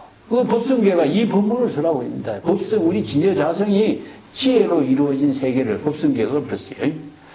다만 인연으로 해서 잠시 이 세상의 시절 인연과 함께 존재하고 있는 것일 뿐이다. 인연 유는 존재입니다. 인연으로 해서 잠시 존재하고 있는데 어떻게 존재하고 있죠? 의식의 대상 경계로 존재할 뿐이에요. 실체로 존재하는 것은 아무것도 없어요. 인연으로 해서 우리가 모든 것이 이름, 누구의 이름이 인연으로 해서 만들어지고 어떤 형상을 인연으로 해서 그런 형상으로 이야기할 뿐이지 그것이 실체로서 존재하는 것은 아니다. 이런 뜻입니다. 그렇기 때문에 전도된 착각으로 존재하는 것이라고 주장하고 있다. 그런데 중생은 자아의식으로 전도된 착각으로서 모든 것이 존재하는 것이라고 삿된 주장을 하고 있는 것을 말해요. 항상 이와 같이 제법의 진실상을 여실하고 또 상락, 범락으로서 여법학의 범락으로서 제법의 진실상을 관찰, 관심, 관찰, 관법을 할 수 있어야 된다. 관찰하려면은 불지계에 있어야 되겠죠, 그죠? 정법의 안목이 있어야 돼요. 이것이 바로 보살이 정법의 안목과 불지견을 가지고 제법의 신실상을 여실하게 관찰할 수 있는 범락을 갖추는 것이 바로 두 번째 보살이 친근처이다. 그 관심 관법이 그냥 되겠어요? 보살도를 실천하려면 정법의 안목을 갖추지 않고서는 보살도를 실천할 수 없다. 이런 뜻입니다. 그럼 관심 관법을 할 수 있어야만이 진여일심의 지혜로 보살행을 할 수 있다는 겁니다. 자, 그 밑에 개성을 한번 정리한 거 봅시다. 이시의 세존이 욕중선 차이에 있을 개언하니 야규 보살의 어후 악세에 무포해심하고 욕설시경이니 응입 행처에 급친건처라.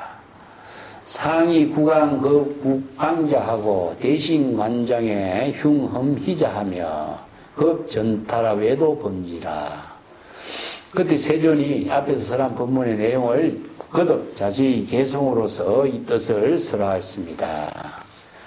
만약에 어떤 보살이, 만약에 대승의 보살, 부파보살이 악세에, 중생이 살고 있는 오탁 악세에 공포심, 두려운 마음 없이 이 경전의 법문을, 부파경의 법문을 설하고자 한다면은 이런 뜻이죠. 반드시 심행처, 마음으로서 수행해야 해서, 수행해서 깨달아야 할 것과 또 친근해야 할 것을 잘 알아야 한다. 그래서 행처는 그 앞에 심자를 넣고 심행처라고 넣어주세요. 심행처. 그 행처라고 하는 말을 이제 몸과 마음이 실천하는 것이 행처이지만 불교에서는 유심의 실천이니까 심행처예요. 그 다음에 친근처도 진여일심으로 진여삼매의 경지를 이루도록 하는 것이 친근처입니다. 그래서 그러기 위해서는 항상 국왕이라든가 국왕자라든가 대신 관료라든가 또 흉험희자 흉악법이라든가 그 자기의 몸을 잘 이렇게 과시하는 그 차력사라든가 또 유의로서 연극 무대를 펼치는 사람들이라든가 또 전다라 도살자라든가 외도 또 마음밖에서 도를 구하는 외도라든가 범지 바라문들이라든가 이런 사람들과는 멀리 해야 된다. 친근하지 말아야 된다. 이런 뜻이죠. 예, 왜냐? 이 사람들은 대상 경계를 추구하고 있는 사람들이기 때문에 이 사람들하고 친근하면은 진여일심의 지혜를 이루기 어렵다. 이런 뜻이죠. 그 좋은 인연과 환경을 만들어 갈 수 있는 수행자가 되려면은 그런 좋은 인연을 관법으로 또 유심의 도리로 잘 깨달아야 된다. 이런 뜻입니다. 도를 이룬다라고 하는 것은 자신이 몸과 마음이 편안한 경지를 이루는데 대상 경계가 있으면 이룰 수 없는 거죠. 그런 점이 이제 이런 수행자의 법문이다. 자, 219쪽에 봅시다.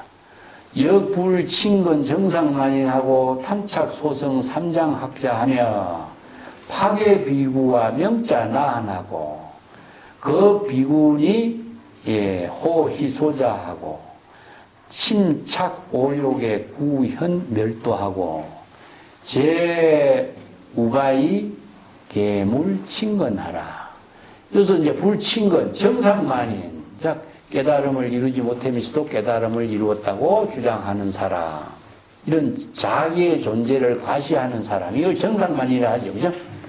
또 소승법에 탐착하는 삼장학자들을 또 친근하지 말아라. 그래서 소승법은 유부의 논사들, 나비달마 철학을 이제 하는 사람들을 이렇게 변해요. 그래서 삼장학자들이라고 하는 것은요, 삼장은 계율론 삼장이죠. 그죠? 삼장을 이렇게 분석하고 아비달마 철학의 논사로서 이렇게 정리하는 사람들입니다. 근데 대성 불교가 일어나기 이전에 유부의 철학이 굉장히 많은 논사들이 있었어요. 그래서 유부의 논사들이 철학적으로서는 불교의 철학을 이제 구사론이라든가 아비달마 철학을 많이 제시했는데, 자, 이것은 이제 학문으로 천착하는 문제가 나오니까, 자, 해탈 열반 안락을 이루게 제시한 불법의 가르침하고는 거리가 멀어지죠. 그죠? 이게 뭐냐? 철학 체계가 돼버려요. 그래서 불교가 유식학이라든가 구사학이라든가 이런 학문이 사상적인 철학 체계의 입장으로서 발전돼 버리는 거죠. 예, 그런 점들을 여기에 경계한 겁니다.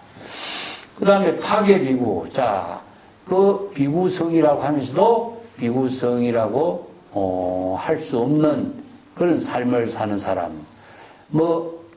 명자 아라한이라고, 나는 아라한의 경지를 이루었다고 주장하면서도 아라한의 경지를 이루지 못한 사람들, 이런 사람들을 파괴 비우고 명자 나한이라고 그래요. 그래서 아라냐에 거주하는 사람을 정상만이라고 하는데, 이 사람들이 이제 사실은 이제 자기 혼자서 안락한 경지에 거주한다든가, 또 나는 아란의 경지를 이루었다든가, 이런 주장이 전부 다 정상만이죠. 그리고 비구비구니, 또 호희소자. 호희소자라는 것은 이제 여러 가지 사람을 웃기고 또 그 뭡니까 활락가에 있는 사람들 이렇게 표현합니다. 그 다음에 5가지 욕망에 탐착하는 사람, 구현멸도자, 구현신멸도라고 봅니다. 현신, 이 온몸 자체로 멸도하는 것이 현신멸도라거든요. 예.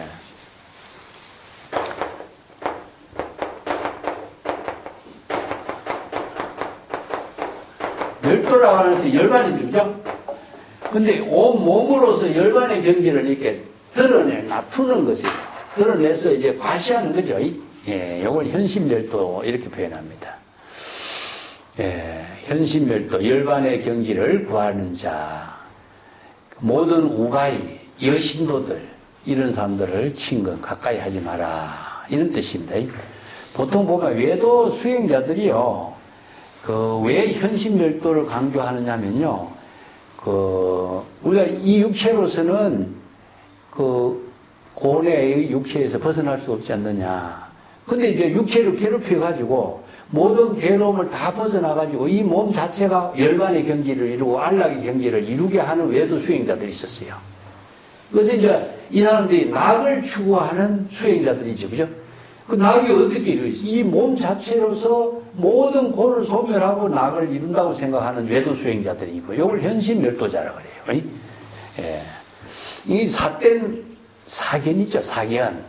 이 자기 생각으로, 환상으로서 그런 안락의 경지가 있을 것이라고 착각하고 그걸 추구하고 있는 거예요. 이게 바로 인도의 그 여러 가지 외도 수행자들이요, 이제 개금치견이라고도 이렇게 사는데, 동물의 형상을 보고 동물의 형상과 같이 수행하면은 나는 모든 고통을 벗어나게 될 것이다. 이렇게 생각하고 동물의 형상을 보고 그에 맞춰서 수행하는 자들이 많았어요.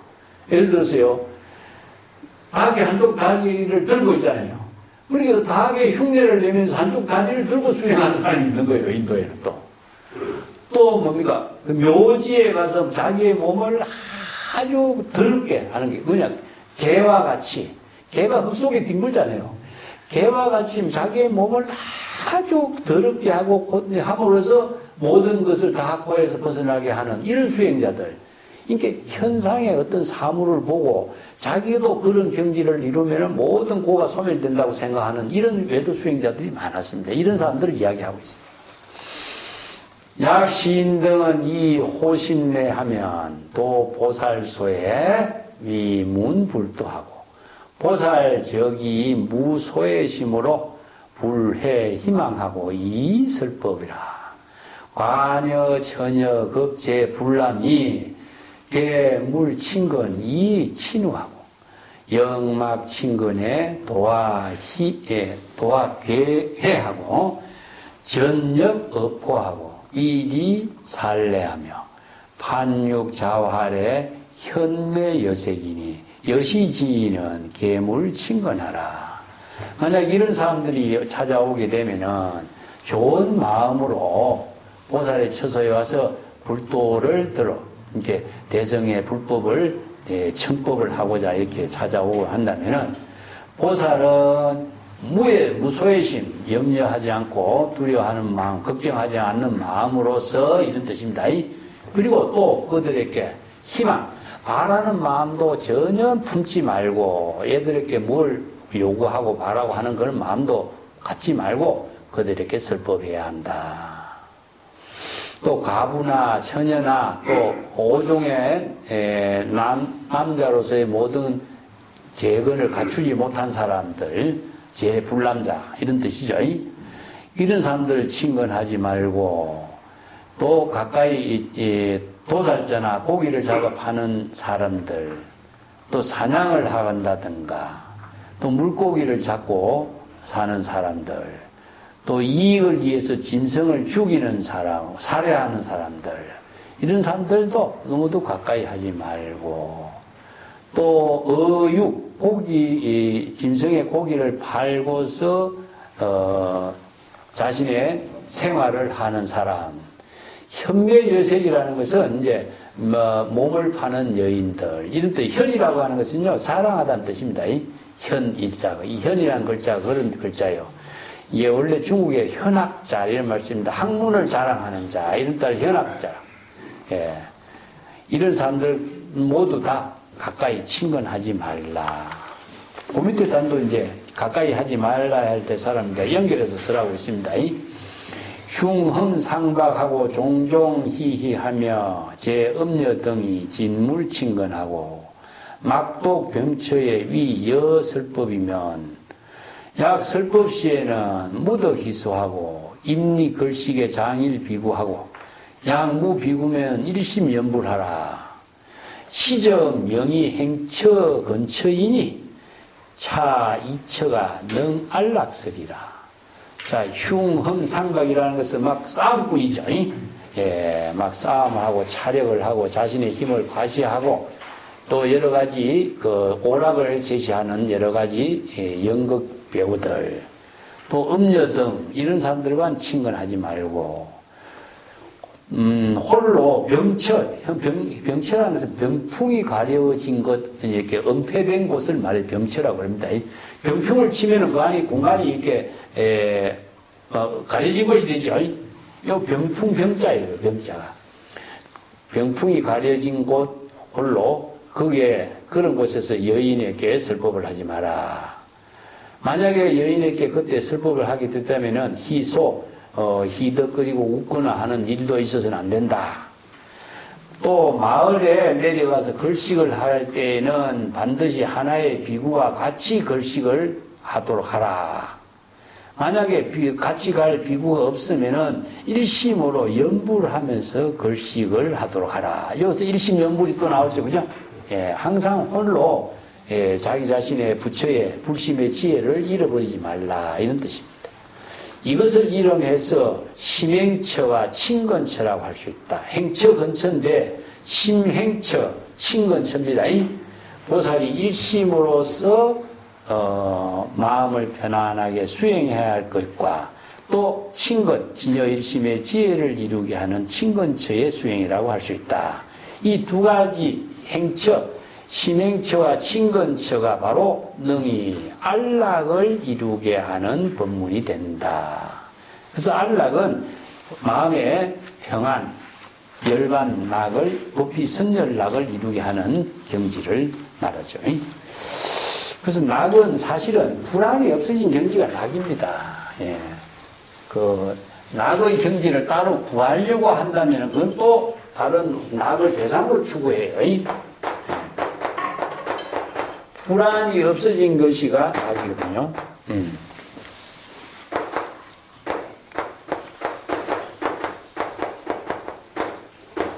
불안은 중생심이죠, 그죠? 예. 중생심의 망념을 비울 때에, 진여 본심은 낙이 되겠죠, 그죠? 그 열반, 법희, 선열낙이 되라. 이게 망념을 비움과 동시에 불공의 경지를 이루는 것이 낙도예요. 이때 이거는, 자, 중생심을 비우는 것은 뭡니까? 초발심이죠. 초발심으로 정각을 이룰 때에 낙도는 이루어지죠. 어떻게? 불지견. 저희 이것도 똑같은 논리죠. 불지견으로 중생심에 망념이 일어났다는 사실을 유심, 알죠? 그러면은 정각을 발심 수행하는 것이 바로 진여일심의 지혜로 정각을 이루게 하는 것이면 일체 유심조가 됩니다. 자, 초발심이 변성 정각이나 일체 유심조나 똑같죠? 유심의 도리입니다. 그래서 이 법문이 바로 불안이 소멸되면은 진여 법시를 이루어. 기실론에서 우리가 그걸 공부했습니다. 중생의 번뇌 망념이 소멸되면은 진여 법시를 이룬다. 초발심으로 정각을 이룬다. 자, 시각과 본각이다. 이렇게 나왔죠? 이것이 둘이 아니라 그래서 수정, 수행과 깨달음은 둘이 아니라 불의의 경지로 이루어져. 예. 이것을 따로따로 보면 안 돼. 그렇기 때문에 망명을 없애고 깨달음을 이루고 해탈 열반을 구하려고 한다면 대상 경계로 또 집착하는 존재가 되어버린다 이거죠. 그래서 불법의 대의를 모르는 사람은 없애고 구하려고 그러는 거예요. 이 불법의 바로 외도가 되어버립니다. 왜냐? 대상 경계를 추구하는 것은 외도가 되기 때문에. 예. 이런 불법의 수행 체계를 불의 법문으로 잘 알아야 돼. 그래서 이제 불교는 법수의 논리로 위주했어요. 공불공 불의 법문이 법수예요, 법수. 진여 일심의 지혜로 여법하게 작용하게 하는 수학의 공식과 같은 수행 체계를 갖고 있습니다. 그렇기 때문에 방편 법문은 법수의 논리로 설해 있습니다. 자, 그 밑에 또 한번 볼까? 220쪽입니까? 우부 불행 상중하법하고 유의무의실 부실법이니 역울 분별시 남신여하고 부덕 제법 부지불견하고 심영명이 보살행처라 일체 제법이 공무소윤이 무효상주로 영무기멸하니 심영지자는 소친건처라. 자, 여기 이제 상중하의 가르침의 법문, 이것을 이제 실천하지 않는 것을 말합니다. 상중하로 구분하면 어떻게 되겠어요? 대상이 되겠죠, 그죠? 그 때문에 진여일심의 지혜를 수행하면은 상중하, 나와 남 이런 대상 경계가 소멸돼요. 근데 여기서 상중하는 뭡니까? 보살, 성문연급, 상중하 이게 나누게 되겠죠, 그죠? 그 보살의 법이 있고 이제 영각의 법문이 있고 성문의 법이 있다면은 대상 경계가 만들어져. 근데 진여일심으로서는 대상 경계를 두고 수행하면 안 돼.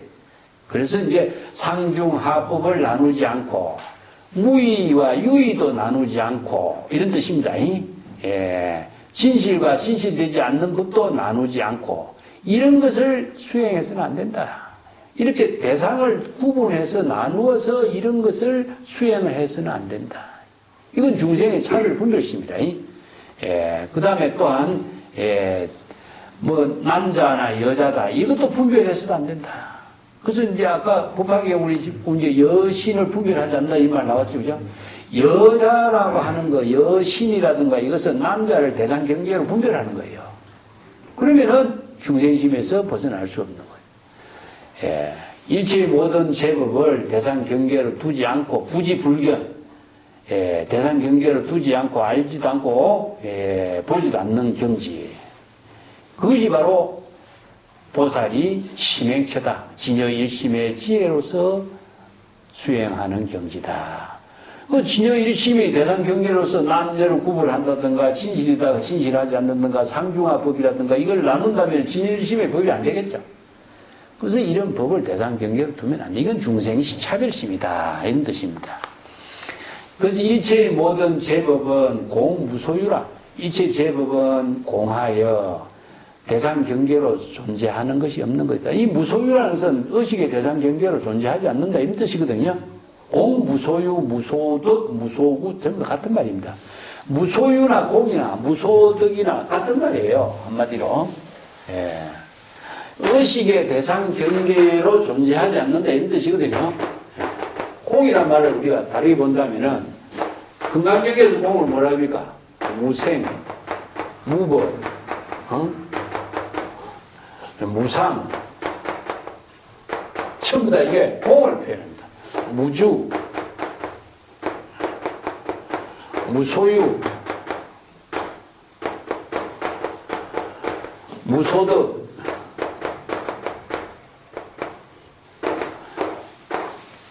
공의 다른 표현들입니다. 자, 어디 공의 구체적인 내용이 뭡니까? 마음에, 보살의 마음에 대상 경계를 텅 비울 때에 일체의 모든 대상 경계가 텅 비어. 그래서 아공, 법공이 되는 거죠. 그래서 공이라고 하는 이 한마디는 이런 사물을 없앤다는 뜻이 아닙니다. 이 사물을 보는 내 마음을 비우는 거예요. 내 마음속에 대상 경계의 사물의 의식을 비우는 것이지 이 사물을 내가 비우는 거예요. 그래서 반야신경에 색조시공 공조시색이라고 하는 말도 물질을 비우는 것이 아닙니다. 물질을 보는 내 마음의 인식작용을, 의식작용을 비우는 거예요. 그래서 이제 비우는 내용을 대상을 비우려니까 비워지겠어요? 못 비우지. 보는 대상, 인식하는 대상, 의식하는 대상, 분별하는 대상, 망심을 비우는 겁니다. 그래서 심의식의 모든 작용을 비우는 것이 공이지, 마음 작용을 비우는 것이 공이지, 물질을 비우는 게 공이 아니에요. 이걸 착각하고 있어요. 그래서 이제 비우는 내용이 뭐죠? 유심으로 이루어진 거예요, 유심으로. 일체의 모든 것은 중생심을 다 비우니까 진여일심의 지혜로 자신의 삶을 창조하게 되는 거예요. 그래서 마음으로 짓는다, 마음으로 창조한다, 이런. 짓는다 말하면 안 돼. 창조한다고 해야 됩니다. 이 창조라는 것은 진여일심의 지혜로 지금 여기 자기 본분사 일을 건립한다, 창조한다, 이런 말 써요. 이게 망심이 없으면은 진여일심의 지혜로 지금 시시각각 염려보리심으로 자신의 모든 지혜 생명을 창조하는 것이 돼. 근데 중생심으로 살게 되면은 모든 대상 경계를 분별하니까 망념으로 업이 되는 거야. 그래서 일심의 지혜로 창조가 안 되는 것을 말합니다. 예. 자, 그래서 일체 제법은 자아의식을 텅 비우고 대상 경계를 텅 비웠을 때에 무소유의 경지다. 마음이 흑원같이 됐다. 불생불멸의 경지를 이룬다. 그럴 때 바로 진여삼멸을 이루게 되는 것이다. 이런 뜻입니다. 그래서 무유상주, 무유기멸. 이게 항상 상주하는 어떤 대상 경계도 없는 것이고, 기멸, 번뇌망념이 일어나고 소멸하는 일도 없는 것이다. 이게 기멸은 생멸과 같은 말입니다. 생멸. 예. 그렇기 때문에 이름하여 지혜로운 자, 이것을 지혜로운 사람이라고 하는 것이고 친건처라고 하는 것이다. 지혜로운 자는 것은 진여일심의 지혜로 지은 것, 진여일심의 지혜를 이룬 불의의 경지를 이루는 이다. 이런 뜻입니다. 지혜가 진여일심의 지혜로 이루어진 경지니까 바로 친건이 되는 겁니다. 자, 그 밑에 있다. 전도 분별의 제법 유무하고 시실 비실에 시생 비생이라 제어 한처에 수섭기심하니 안주 부동의 여수미산하고 과한 일체법이 개무소윤이 유여허공으로 무유경고라 불생불출하고 부동불태하니 상주일상이 심형건처로다. 자, 중생심으로 전도, 번뇌, 망상, 착각되는 모든 존재의 법에 대해서 있다, 없다라고 하는 분별하는 것이 다 없다. 이게 뭐냐, 전도된 중생심의 분별심으로 있다, 없다, 제법의 존재를 유무로 분별하는 거죠, 그죠? 이것은 진실이다, 이것은 진실하지 못하다. 이것은 번뇌망념이 일어나는 것이다. 아니면 번뇌망념이 일어나지 않는 불생이다. 이렇게 분별하는 거예요. 이런 분별심이 다 중생심의 망념이다. 이런 뜻입니다. 예. 중생심의 망념을 비우기 위해서는 어떻게 되느냐. 한가한 곳에서 그 중생의 망심을 전부 다 수습해라. 망심을 수습하면 망심을 비우라는 뜻이죠. 아까도 했습니다. 일체 번뇌 중생심의 대상 경계를 분별하는 망심을 다 비울 때에 여여부동한 경지에 안주하여 수미산과 같이 움직이는 것이 없다. 부동하는 경지라. 예. 만리풍의 여부동이요. 만리천지에서 팔풍의 바람이 아무리 부들어와도 산은 움직이지 않아요. 부동이라. 그래서 수미산에다가 여부동의 세계를 이야기하고 있어요. 예. 그래서 이제 산을 신부동, 여부동이라고 해요.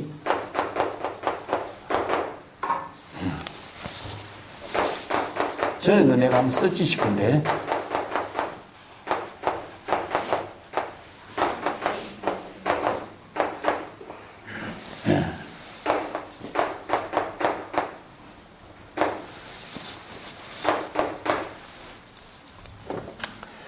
만리 밖에서 수없이 많은 바람이 팔풍이라고 그래. 번뇌 망념의 바람이 불어오더라도 산은 여여부동이라 움직이지 않는 거지. 예, 천정수적 해무량이란 말. 이게 백부로서 이제 그렇게 써요.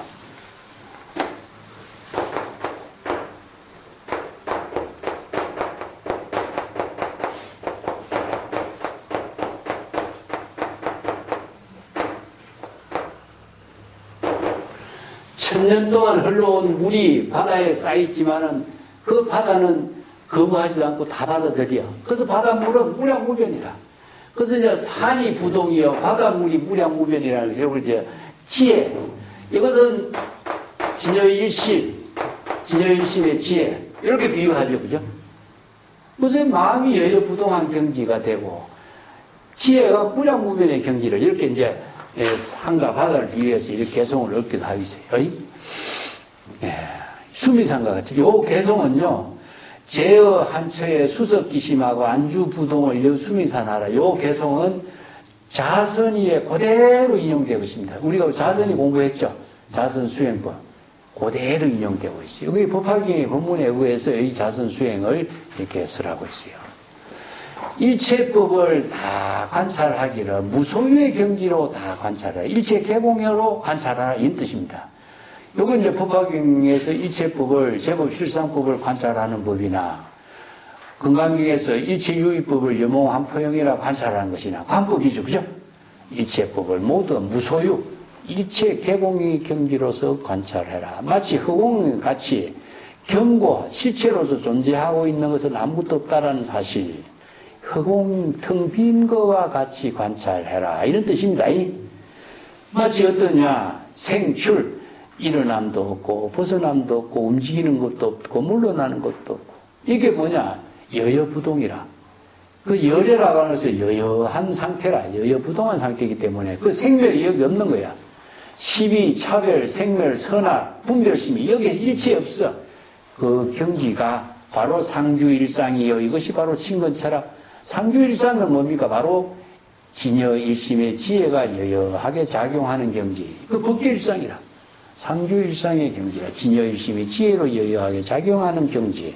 이것을 바로 보살의 친근처라고 한다. 자, 일상이란 말도 이게 법계일상입니다. 일행삼매, 법계일상, 진여삼매, 일상삼매 이런 말이 전부 다 삼매의 경지를 이룰 때 일상이란 말 써요. 진여일심의 지혜를 이루어진 경지를 삼매라고 그러거든요.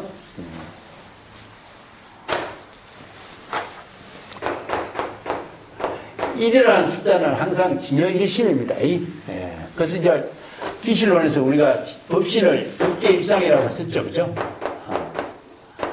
일상, 우리, 여여, 열애, 여시 이런 말과 같아요. 진여일심의 지혜를 불이, 여여, 열애, 여시, 일상, 일색 이런 말들, 이런 용어들을 이제 같이 쓰는 왕편의 언어라고 이해하시면 됩니다. 진여삼매, 일상삼매 이런 말도 일행삼매 이것도 다 같은 말입니다. 예. 자, 같이 일상삼매, 일행삼매. 이걸 이제 진여일상이니까 진여삼매. 또 삼매로 해증에 이렇게 표현하고 있습니다.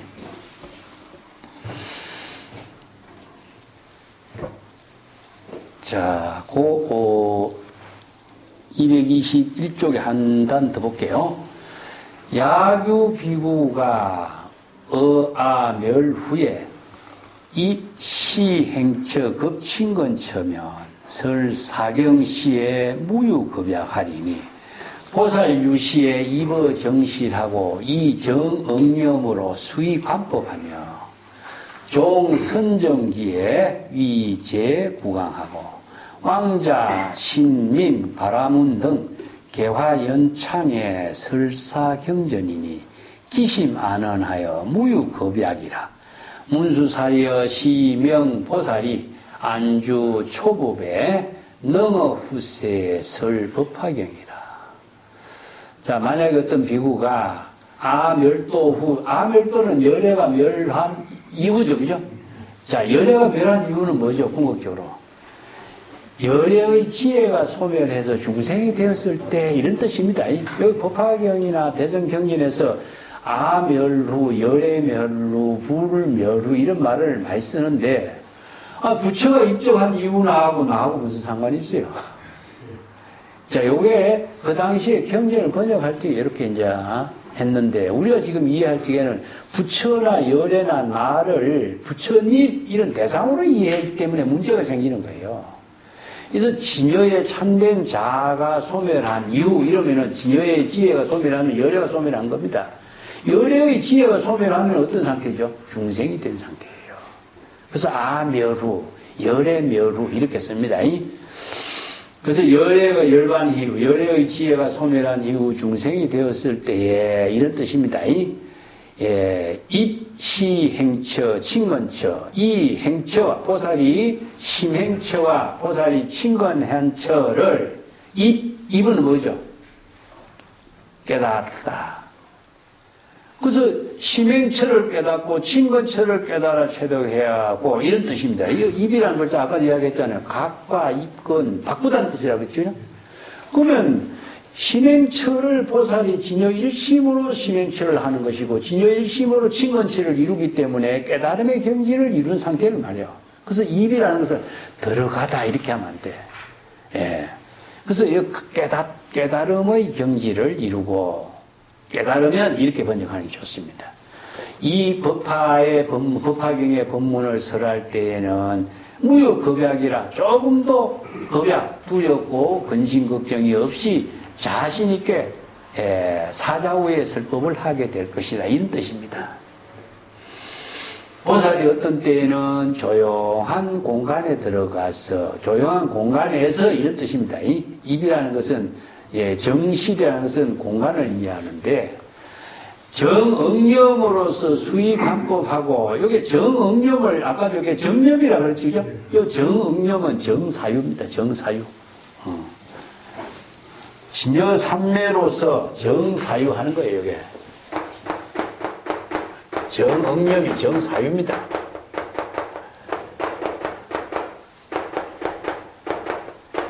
우리가 팔정도에서 정사유로 나오죠. 그죠? 이 응념이라고 하는 말은 모든 기억을 자각한다는 뜻인데, 여기 뭐냐, 경전의 모든 법문을 사유해서 자각하는 걸 말해요. 이걸 응념이라고 그래요. 그리고 우리가 사유한다 할 적에도 생각하는 게 아닙니다. 그러면 불교에서 사유는 무엇이냐?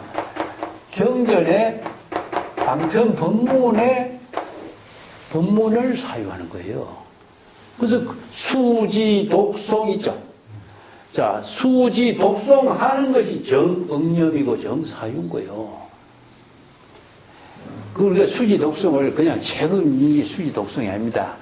진여일심의 지혜로 사유해서 수지 독송하는 겁니다. 사경은 손으로 쓰는 거예요.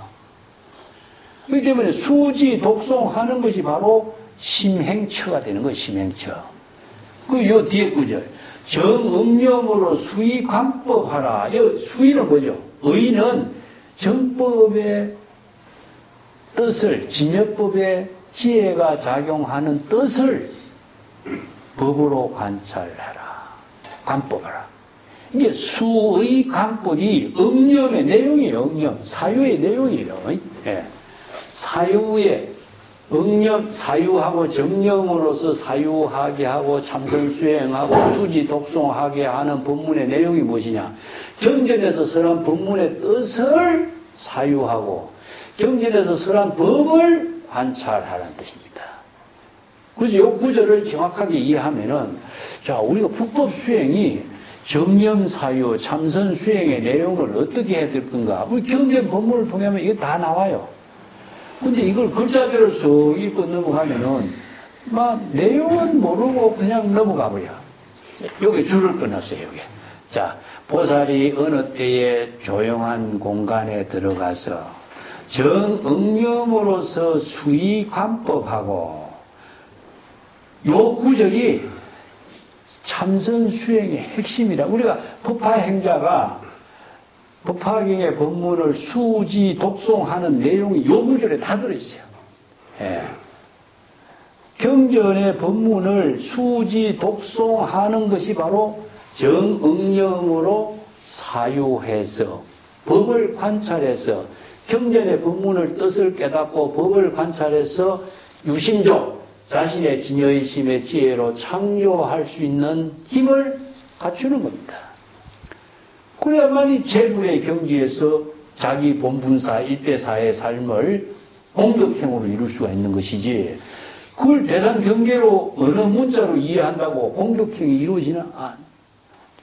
요 구절을 정확하게 정응념으로서 수의관법하는 것이니, 선정에서 일어나서 모든 국왕이라든가 왕자, 신하라든가 바라문 등 이런 사람들에게 법문을 그 사람들을 교화해서 법문을, 법화경의 법문을 잘 설법 연창하고 그 마음이 안언한 경지가 되면은 겁약이 없어지게 된다. 겁약이라는 것은 근심, 걱정과 두려움이라든가 여러 가지 분별심에 중생의 차별심이 다 소멸된다. 이런 뜻입니다.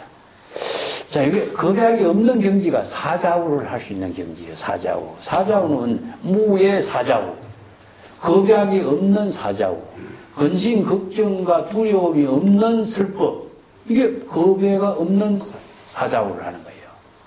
문수살려 이것이 진정한 보살이 초법에 안주한다. 이 초법은 뭐냐? 신몸이 안락한 경지에서 안주하면서 초법은 여기 신안락처입니다. 몸이 안락, 지금까지 신안락처를 했거든. 다음에 구안락처가 나와. 신구이 삼업이 안락처가 나오는데 지금까지 설한 것은 신안락처라. 신안락처를 이어서 초법이라고 그래.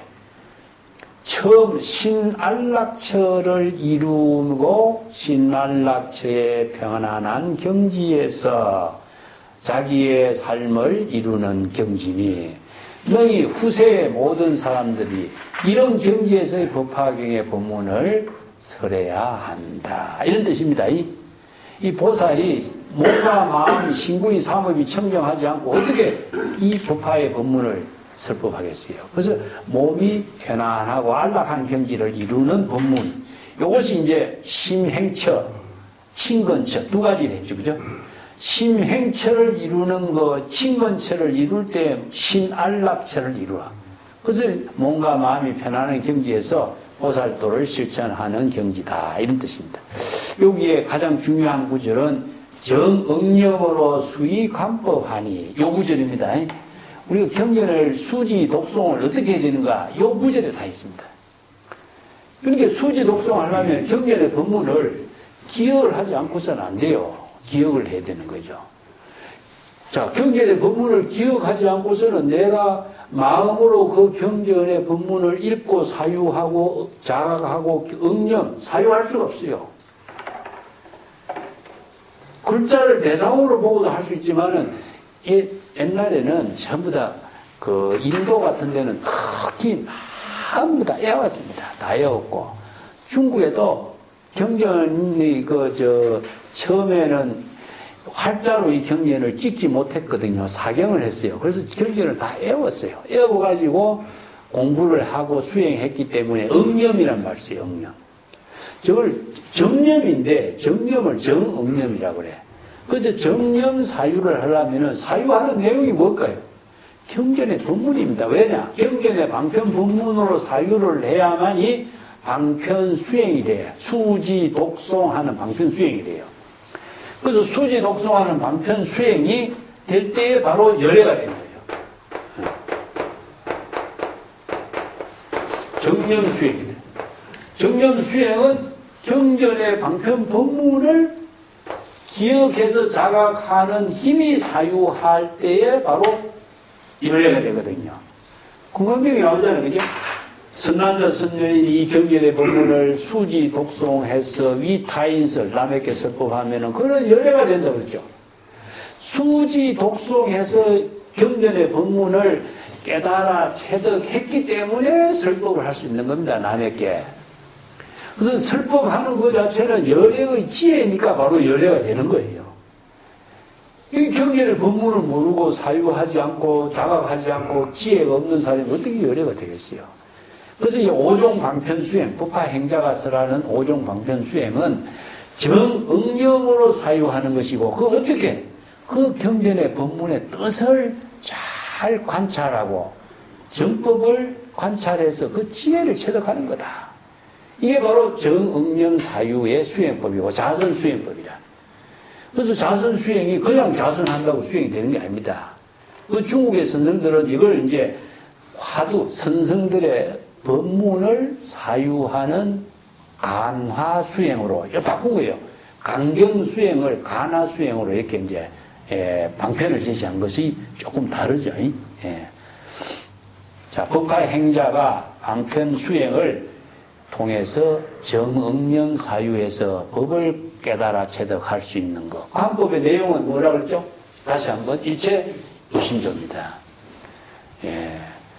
중생의 모든 마음을 바꾸어 진여일심의 지혜로 바꿀 때에 진여일심의 지혜로 자기의 모든 삶을 이체법을 창조하는 삶을 이루게 하는 거예요. 이게 바로 경전의 법문을 통해서 이루어지는 겁니다.